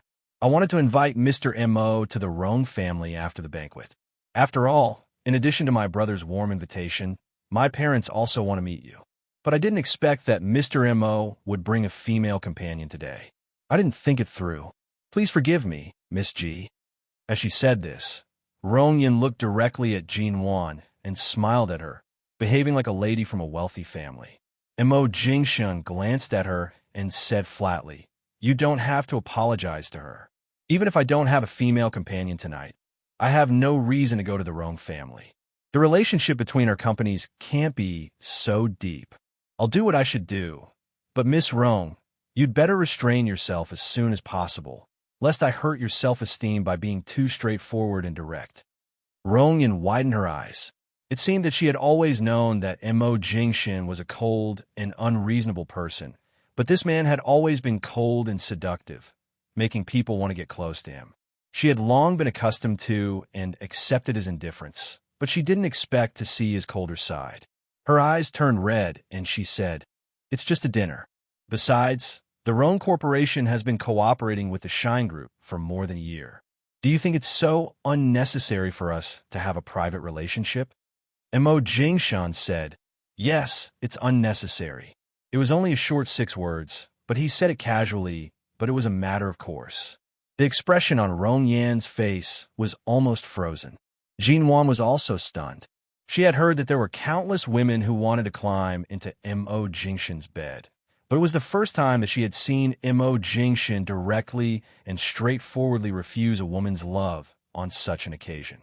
Mo Jingshan's refusal was straightforward, with a unique coldness that belonged to Mo Jingshan, as if he was such a person in front of others. No one's emotions and feelings could move him, and no one could easily break into his world. She was the only one left. When Jinwan picked up another glass of champagne, Her fingers unconsciously clenched the glass, but her eyes remained unchanged, as if everything in front of her had nothing to do with her, whether it was the eyes and whispers of the people in the banquet hall or the narrowed eyes of Rong Yan's brother. Rong Yan clenched the hem of her dress tighter, and her eyes became redder. She didn't expect that after waiting for more than a year and finally being able to approach Mo Jingxin when he came to Beijing, she would get such a cruel rejection. He didn't even treat her differently, because she was the second daughter of the Rong family. What was more, when she was still an employee of Shine Group, he praised her work efficiency generously. But after learning her identity and seeing through her purpose, he became as cold as the thin snow on the top of a mountain, and she couldn't even reach his edge. How could there be such a good man in this world? How could there be such an indifferent man? How could she be so infatuated with him? At this time, a boss in the capital circle came to talk to Mo Jingxin, and for a moment, the Rong siblings were almost ignored. Rong Cheng was obviously in a bad mood, but he couldn't lose his temper on such an occasion. He turned to look at Rong Yan, only to see that Rong Yan pursed her lips and said nothing with red eyes, so he angrily turned to take her hand. "Let's go." Rong Yan still stood where she was, looking in Mo Jingxin's direction, full of unwillingness and uncertainty. She couldn't believe that the man she had been in love with for so long could be so indifferent to her. Rong Cheng said with an ugly face, "Don't you see that she doesn't even care about you? Why are you still standing here and looking at her?" At this time, Rong Yan suddenly turned to look at Jin Wan, who had been sitting on the sofa from beginning to end, drinking champagne or eating desserts, as if she had never been involved with Mo Jingxin. But it was clear that she was the biggest obstacle between her and Mo Jingxin. If you really want to find a chance to talk to Mo Jingxin, he will stay in Jing City for a long time. It's not impossible to wait for a while. If you continue to stare at him like this, you'll bring shame to the Rong family. If this matter is spread to the family, I'm afraid that even I won't be able to bring you out, Rong Cheng warned her in a low voice. Hearing this, Rong Yan, who had been standing there stiffly, moved aside slightly. Then she was held by Rong Cheng's hand and staggered out of the crowd. Jin Wan seemed to have been watching all this coldly. But even if Mo Jingxin's eyes did not fall on her, he noticed that in this short period of time, Jin Wan had drunk the fourth glass of champagne. Now in front of him, she really dared to drink it. While Mo Jingxin was talking with others, Jin Wan got up and went to the bathroom. This dinner party was held in a high-end hotel in Beijing. It seemed that all the floors had been booked by the organizer. When Jin Wan entered the bathroom, she didn't notice that there was someone in it. Later, when she heard the sound next door, she didn't take it seriously and pushed the door open to go to the bathroom. Just now, she had been sitting, so her stomach didn't hurt so much, but now that she stood up and walked a few steps, she felt the pain in her lower abdomen began again. She decided to stay in the bathroom for a while, waiting for the pain to subside before going out. Suddenly, she heard someone coming out from next door, followed by the sound of high heels and the sound of Rong Yan talking to someone on the phone. "I didn't sneak out. My brother has a dinner party to attend today and said he would take me out to relax. Dad, I know the reputation of the Rong family is more important than anything else, but I really like him. Even if I can't go to the United States or Haiching again, at least let me see him when he comes to Beijing. I've always listened to my family since I was a child, but when it comes to love, if I hadn't met him, I might have listened to my family's arrangements, but now that I've met him, I'll never meet a man who can move my heart more than him in my life. In fact, you also admire Mo Jingxin, don't you? It's just because I'm the one who takes the initiative that you don't agree, but I just don't want to let go. Even if maybe there's a white moon in his heart, it should be a long time ago. He hasn't had a woman by his side in the past few years. I believe that sincerity can move mountains. One day, I will definitely be able to move him." Jin Wan, who was sitting on the toilet in the bathroom, the white moon in Rong Yan's words, rubbed her belly speechlessly.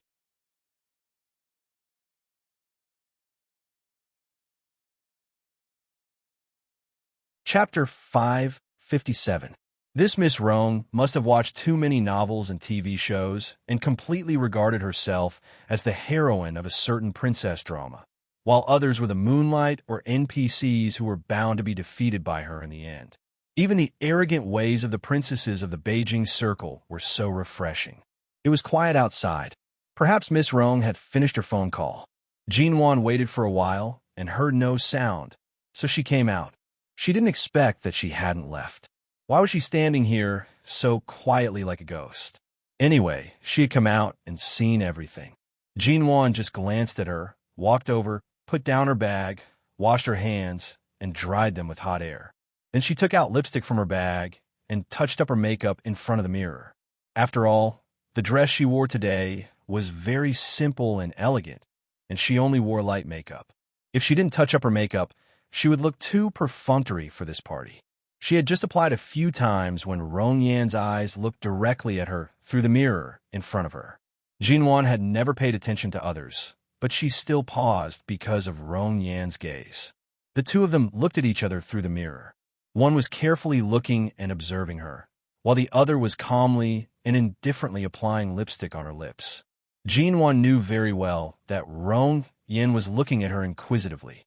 She wasn't sure who she was, and she wasn't sure if she should ask Jinwan anything, so she just looked at her with a complicated expression. There was a sneer in Jinwan's calm eyes. She was used to all kinds of spoiled young ladies from rich families who were arrogant and provocative, but when it came to Rong Yan, a so-called princess of the Beijing Circle, she was like a rival in love who had been well protected by her family since she was a child. She only felt disgusted.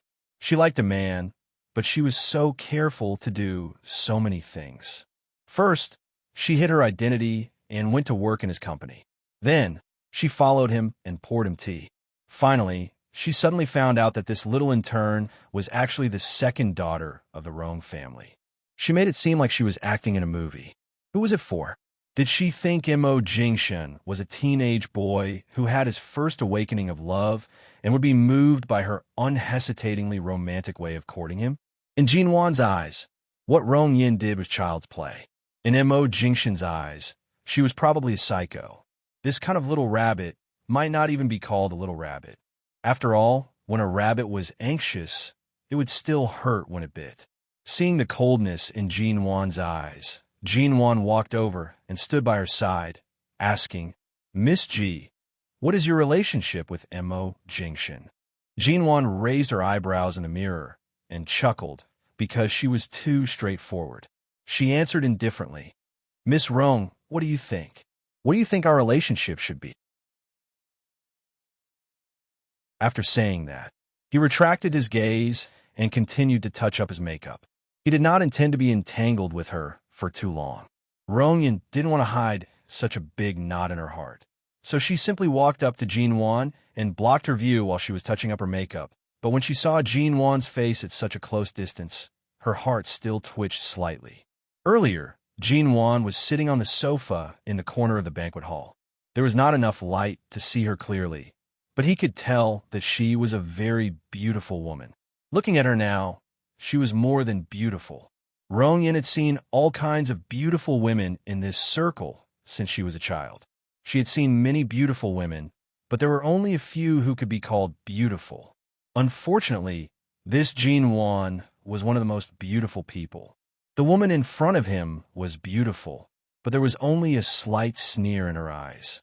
Even though her sight was blocked, she still calmly touched up her makeup and then put her things back in her bag, as if there was only an obstacle in front of her that she could not move away. She did not intend to avoid it, nor did she intend to push it away. She just completely ignored it. Seeing that Jinwan was going to ignore her and was about to walk away, Rong Yan asked again, "How far have you and Jingshen developed? Between you and him, Jingshen, why are you calling me so intimately?" Jinwan expressionlessly took the bag into her hands, tilting her head to look at her. "Are you close to him? No matter how far we have developed, it doesn't seem to be something you're qualified to ask, Miss Rong. In Beijing, even if the Rong family can do whatever they want, it doesn't seem to be easy to interfere with other people's feelings. Miss Rong, do you think you're so naive? Do you think I'll patiently tell you our story just because you insist on asking me a few questions?" Rong Yan didn't expect that Jinwan would either ignore her or be so unkind as soon as she opened her mouth. It seemed that there really was a story between her and Mo Jingshan. She had been protected by the Rong family since she was a child. It was no exaggeration to say that she was the apple of the Rong family's eye, but she didn't have the bad habits of being arrogant or spoiled. Although she was not really naive, her way of thinking was relatively simple. However, Jinwan's words still poked her heart, and Rong Yan's face darkened. Rong Yan bit her lip and said again, "When I was working in High City, I heard people mention something like Miss G, but only occasionally. At that time, those people cautiously winked at each other, as if mentioning this name in the company was taboo. So this so-called Miss G is you?" "Yes, so what?" Jinwan asked. "You and Mo Jingshan were together, weren't you? But then you broke up, right? So they didn't dare to mention your name in the company. So did you hurt him? Then how dare you come back to stand by his side? He deserves better, and you don't deserve it." Rongyan stared at her. Jinwan looked at her with wide eyes, like a princess who had turned into a fighter to protect the love she believed in. In fact, Jinwan envied her more or less. At least she had been carefree since she was a child, and at least all her purposes were pure. When Jinwan spoke just now, she just wanted to shatter the unrealistic fantasies of Miss Rong, a pure little girl, about the man she liked. But she didn't expect that Miss Rong was so simple and stubborn. No wonder she became the white moonlight in her eyes. Perhaps Rong Yin thought she was the kind of woman who had been with Mo Jingshan and then left him because of some interests or some misunderstanding. She must have labeled her as the white moonlight in her heart. Seeing that Jinwan just looked at her coldly and didn't speak after hearing her word about whether he deserved her or not, Rongyan instinctively felt that she must have touched Jinwan's sore spot. Although Jinwan was beautiful, she believed that Mo Jingshan was just obsessed with her. She must have seen that Mo Jingshan's position in the domestic and foreign business world was becoming more and more stable, so she wanted to cling to his thigh for her own interests. She was definitely a scheming woman.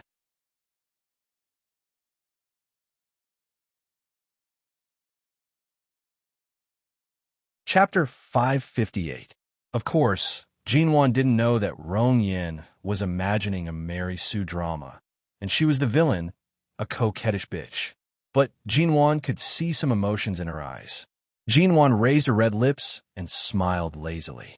"Miss Rong, you're probably a flower in a greenhouse. It's fine if you think things are simple, but it's wrong of you to blame me with your stupid idea. You forced yourself to put the plot you've made up on me. I haven't said anything yet, but you're the one who's excited. How should I describe your expression now?" Rong Yin blushed at her words. If you hadn't separated from Jingshan for some reason, how could he have let the woman he liked leave him? Since you've separated, it proves that his feelings for you are just that. If he really likes you, why haven't you appeared by his side in the past few years? Why hasn't he mentioned your name? In the past 3 years. All of this. No matter how she quarreled or entangled with him, it didn't seem to make sense to tell an outsider. Besides, in the past 3 years, she really hadn't been by Mo Jingshan's side. On the contrary, in order to wait for him, Miss Rong returned to High City from Los Angeles. She would rather see him only a few times a year and still firmly waited for him in the company in High City.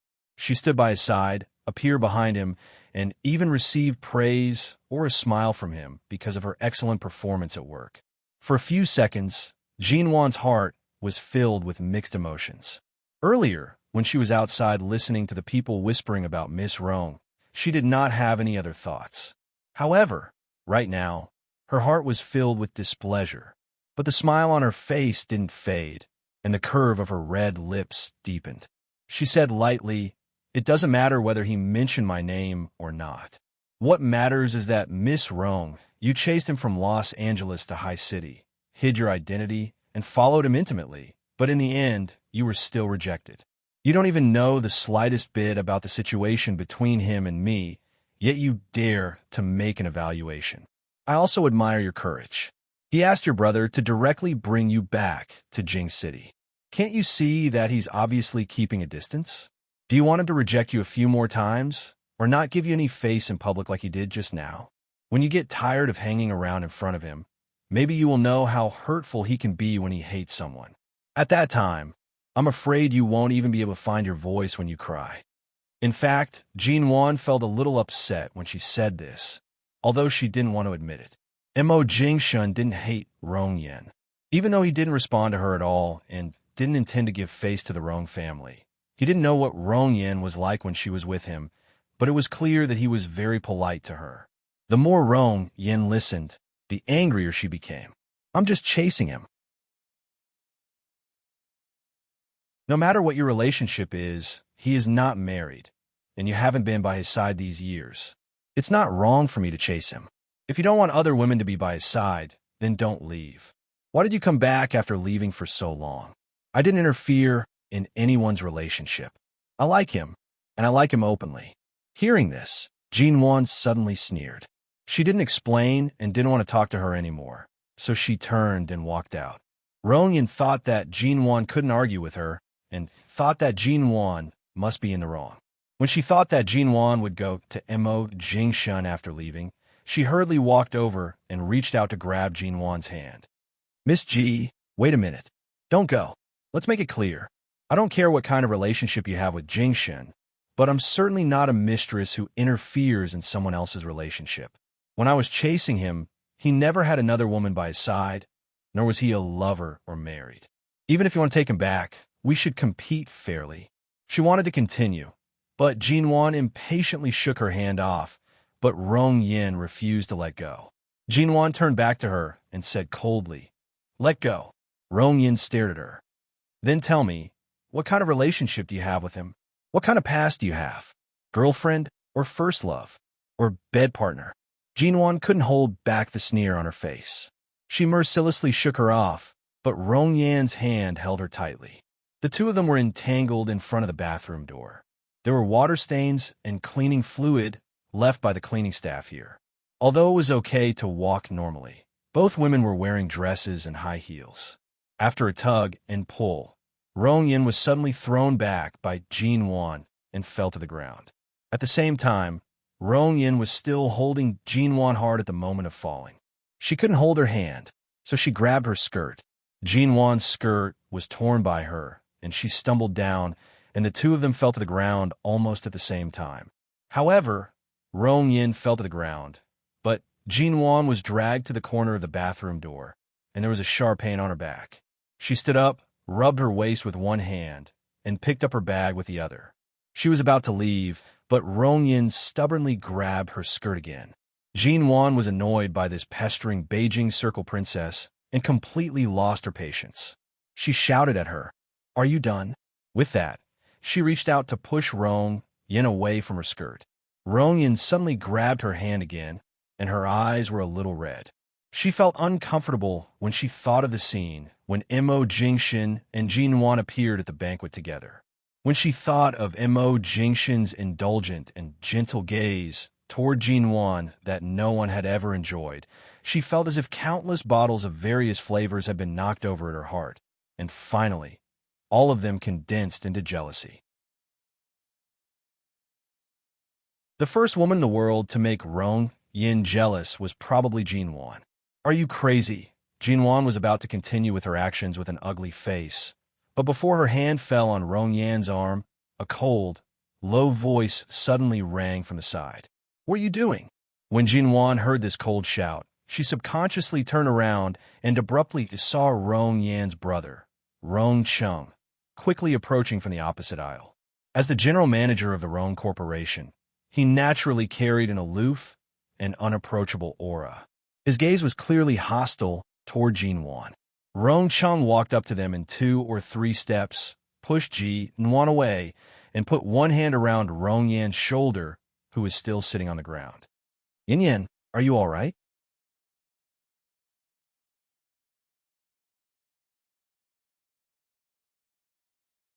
Chapter 559. Although Rong Yin said she was fine, the forbearance and grievance in her eyes were very obvious. Caught off guard, Jinwan was pushed again. Thankfully, she steadied herself in advance and only took a step back to lean against the wall. She did not fall down again. She abruptly raised her eyes to look at Rong Chung, who was about to help his sister up. "Is this all the general manager of the Rong Corporation can do? You fell together." Even if she is your sister and you are anxious to help her up, you don't have to come over and push me. Rong Chung was still checking Rong Yan's feet, who was still sitting on the ground. Hearing Jin Wan's words, he pursed his lips into a cold line and glared at her coldly. CEOG, my sister's leg was fractured when she fell down the stairs a few years ago. I don't expect you to consciously leave Mo Jingshin, but now you actually let her fall to the ground. Do you really think you can have a foothold in Beijing just because you have MN Group under your name? If anything happens to my sister's leg because of this fall, I'll make you and your company completely disappear from the country. The Rong family's status in Beijing was indeed not simple. They had the backing of various leaders and people in the Beijing circle. Their relationships were complicated. It was indeed very easy to bring down a group that was registered in the UK and had just moved back to China. Jin Wan steadied herself against the wall and coldly watched the affectionate pair of brother and sister. It turned out that Rong Yan's injury could be blamed on her. At the same time, meeting Rong Cheng's cold and angry gaze, Jin Wan immediately gave a faint smile. I say, CEO Rong, did you see the whole process of me and her falling from dozens of meters away, or did you install a pinhole camera in this bathroom? Do you know how the two of us fell? You two are indeed biological siblings. You are so arbitrary and self-centered. Everything is based on your own assumptions and guesses. Whether her leg was fractured or not has nothing to do with me. Even if she has a fracture now, it has nothing to do with me. If you can't figure out the situation, you can find the surveillance video outside the bathroom and check it. Fortunately, we fell here. If it was in a bathroom without a surveillance camera, I'm afraid I wouldn't be able to explain myself even if I opened my mouth 10 times. They even made the MN Group disappear without a trace. The Rong family was really arrogant. Rong Cheng's face darkened. If you didn't push her, why would she fall here? She can't have any more accidents with her legs. She knows better than anyone else. If it weren't for you, would she have fallen to the ground? Did you sprain your ankle again? Jin Wan was amused and did not bother to explain. She raised her hand to point at the camera. I won't repeat my good words. If you have anything to say, wait until we've seen the surveillance footage. Rong Chung sneered. There's no need to take so much trouble to check the surveillance footage. Who would check the surveillance footage outside the women's bathroom for no reason? I was wondering why she didn't come out after entering the bathroom for so long. It seems that she was pestered by you. Jin Wan, damn it, he was really good at distorting right and wrong. Jin Wan was originally very calm. She was just the second daughter of the Rong family, who loved Mo Jingshin deeply. She was already used to this kind of thing. If she wanted to deal with such a boring existence, she had thousands of ways, but it depended on whether she wanted to do it or not. But what was this? Deliberately framing her?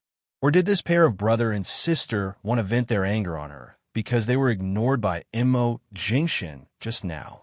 Damn it. Mo Jingshin was such a jinx. Jin Wan coldly looked at Rong Yan's face, who was focused on her injury because of her sprained leg and ankle. Miss Rong, are you mute? Your brother is biting people like a mad dog. Don't you know how to refute? Just now, you kept saying that you were upright. Don't tell me you want to take advantage of the situation and pour dirty water on me? If so, you will lose the right to stand shoulder to shoulder with me. Was I the one who pushed you, Miss Rong? Rong Yan's expression froze. She turned to look at Jin Wan, who was angry but still had a calm and cold smile in her eyes. She then glanced at Rong Chung, who had an ugly expression, and said softly, Brother. Rong Chung furrowed his brows. Yin Yin, don't be afraid of her. Brother is here. Jin Wan, damn, how could the scene of brother-sister love be so cruel? Jin Wan suddenly thought of Xiao Lui. But when she thought of the scene where Xiao Lui locked her up in the villa halfway up the mountain, she immediately shivered in disgust. Why was she thinking of that grandson, Xiao Lui? Jin Wan sneered. The second daughter of the Rong family is afraid of me? CEO Rong, do you not understand your sister's stubborn temper? Or have you been brainwashed by her obedient image since she was young? Even if I really pushed her, so what? The Rong family is rich and powerful, and my MN Group has no one to rely on. Do you think I'm an ant that you can crush at any time? It's just a fall. Is there a need to be so unreasonable? You haven't even broken your skin, but you're already shouting at someone else's company with great fanfare. Is this how the Rong family rises? Rong Qing's expression was livid. At this time, several staff members of the banquet hotel and cleaning staff passed by.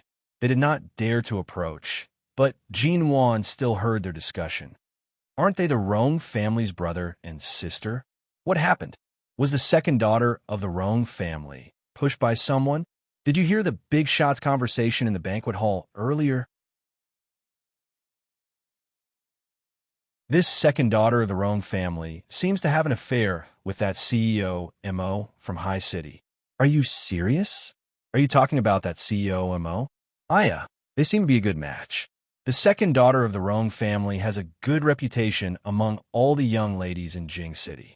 She has a good personality, a high education background, and is knowledgeable. Every time she attends various banquets with the Rong family, she is always polite and courteous. When I worked in another hotel, I also hosted such banquets and met the second daughter of the Rong family. I quite like her. She doesn't have the arrogant and extravagant temperament of the eldest daughter at all. Who is the person standing there? Is this the woman who pushed the second daughter of the Rong family? What's going on? The two women are confronting each other, and CEO Rong is standing up for his sister. Aya, if you push someone, you should apologize. Why are you still standing there? You actually have the guts to go against the Rong family. Jin Wan's gaze slowly shifted away from the Rong family's brother and sister's faces. She turned around and coldly looked at the staff members who were discussing. The moment they met Jin Wan's gaze, they finally saw her face clearly. They did not expect that it was a beauty who was not inferior to the second daughter of the Rong family. From the way she was dressed, she did not appear to be a simple character. The staff members were frightened and hurriedly turned away, not daring to continue watching.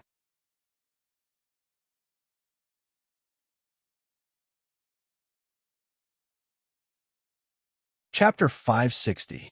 Apologize? In fact, Jin Wan's temper could be considered good now. If it were in the past, she would have raised her bag and smashed it on the head of the brother and sister. Apologize? She didn't need to apologize. However, the staff who left seemed to be biased towards Miss Rong. After they left, they informed the security guards. In less than 2 minutes, several security guards came over.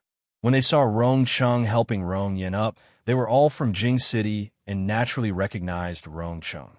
They bowed to him and said, "Mr. Rong, I heard that something happened here." "What happened?" Rong Cheng's face darkened. "Nothing. It's just that this CEO G pushed my sister down inexplicably. I was going to argue with her, but she seemed to be very dissatisfied." Hearing this, the security guards subconsciously surrounded Jin Wan as if they were afraid that she would run away. Although they didn't do anything, they all stood behind her. Jin Wan was tightly surrounded by these people. Her eyes turned cold. The Rong family was really despicable. Were they going to be unreasonable just because they were in their own territory? All of a sudden, a gap appeared in the encirclement formed by the Rong siblings and the security guards, and a tall, black figure appeared. Mo Jingshan's expression was cold as he pushed them aside and walked toward her. He approached Jin Wan and saw that her complexion was not very good. Even though she had specially touched up her makeup, because he knew her too well, he could easily see a trace of exhaustion and the discomfort of her period in her cold eyes from the discomfort in her period. "What's the matter?" The man's voice fell on her head, but he was obviously questioning the people behind him. They didn't expect that CEO Mo would come. Even if Mo Jingshan was not from Jing City, everyone knew his name. In a place like Jing Circle, everyone wanted to flatter CEO Mo. The security guards hesitated and felt that they couldn't offend either side, so they simply didn't dare to get involved. They stepped back a little, and no one dared to speak. When Rong Yin saw Mo Jingshan suddenly appear, her face also changed, but Rong Chung coldly narrowed his eyes, obviously unhappy. Jin Wan stood by the wall and did not speak, but Mo Jingshan's hand directly held her waist. His low and deep voice was patient and gentle. "Do I have to send someone to follow you every time you go to the bathroom? I think we should transfer Feng Ling back from Nanhang's side." I can only be at ease if she's always by your side. As he spoke, he glanced at the crease at the bottom of Jean Wan's dress. It was obvious that someone had pulled it forcefully. His gaze turned cold for a moment before he looked at the Rong siblings. Seeing Mo Jingshan holding Jean Wan's waist like this, Rong Yin suddenly felt suffocated. She stared at him with red eyes, and the uncontrollable soreness in her chest spread wantonly. Mr. Mo Jingshan glanced at her. His gaze was cold and devoid of any warmth. Rong Cheng's eyes also flickered with obvious displeasure. He sneered. CEO, Mo, although I don't know what the relationship between you and CEO G is, she pushed Rong Yin to the ground. Now Rong Yan's ankle is sprained, and I didn't say anything. I just asked her to apologize. Is it too much? Mo Jingshan lowered his eyes. Did you push her? It was obviously a rhetorical question. It could be heard that he didn't think she would do such an idiotic thing. Jean Wan coldly rolled her eyes. No, she fell on her own. She grabbed my hand and wouldn't let go. I was impatient and wanted to shake her off, but the two of us fell to the ground at the same time. I also sprained my ankle. I didn't say anything. It's not like I can't walk. I don't know why Miss Rong is sitting on the ground without moving. Mo Jingshan's gaze fell on Rong Cheng's face as soon as she finished speaking. He didn't look at Rong Yin again. Obviously, it was Rong Cheng who deliberately ignored the facts and provoked Jean Wan. CEO Rong, did you hear that? Rong Cheng immediately laughed in anger. CEO Mo, it seems that this CEO G really has a special relationship with you. Have you ever seen anyone who has done something bad admit it? Just now in a banquet hall, she kept looking at Rong Yin. After Rong Yin went to the bathroom, she also came to the bathroom. When I came, I saw Rong Yin sitting on the ground with red eyes, but CEO G looked cold and arrogant like a peacock. I really don't believe that she didn't push her. Mo Jingshan looked at him calmly. If she said she didn't, then she didn't. If I guessed right, she must have asked you to check the surveillance cameras here, but you refused, right? Rong Cheng narrowed his eyes quietly. He didn't expect that he knew Jean Wan so well. Seeing his expression, Mo Jingshan coldly smiled. CEO Rong, if you really want an explanation, you can ask Miss Rong what happened, or you can check the surveillance cameras. These two clear choices are placed in front of you, but you ignored them. Obviously, your purpose is not to find the truth, nor is it to seek justice. You just want to tell her that the Rong family doesn't need to reason with the people they want to target, and you don't need to show any mercy. As long as you don't like her, you can drive her into a corner at any time. Mo Jingshan's voice was indifferent and seemed to be emotionless, but it was so low and cold that it made people's hearts tremble. Rong Cheng's eyes darkened. Rong Yin looked at Mo Jingshan's arm, which had never left Jean Wan's waist, closed her eyes, raised her hand, and carefully tugged at Rong Cheng's cuff, whispering, "Brother, wasn't Miss G who pushed me. I felt myself." Mo Jingshan was expressionless. Did you hear that? Before he finished speaking, he had moved his eyes away from their faces and looked at Jean Wan. Didn't you say you also sprained your ankle? Which ankle? Is it serious? Jean Wan didn't look at him and just casually adjusted the hem of her dress. It's all right. It's just a sprain. It won't affect my walking.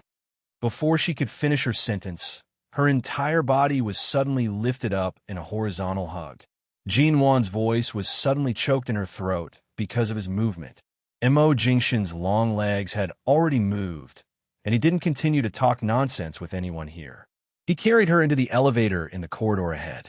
This hotel had been booked by the organizer, and all the rooms upstairs could be used to rest at any time. The door of the retro luxury elevator opened and closed. You're tuning into the Romance Rendezvous YouTube channel. We're so grateful for your support, and don't forget to subscribe to join us on this incredible journey through captivating stories. Your generosity through donations truly makes a world of difference, as it's the primary source of revenue that allows me to expand and enhance this channel for you. Thank you from the bottom of my heart for being a part of this adventure.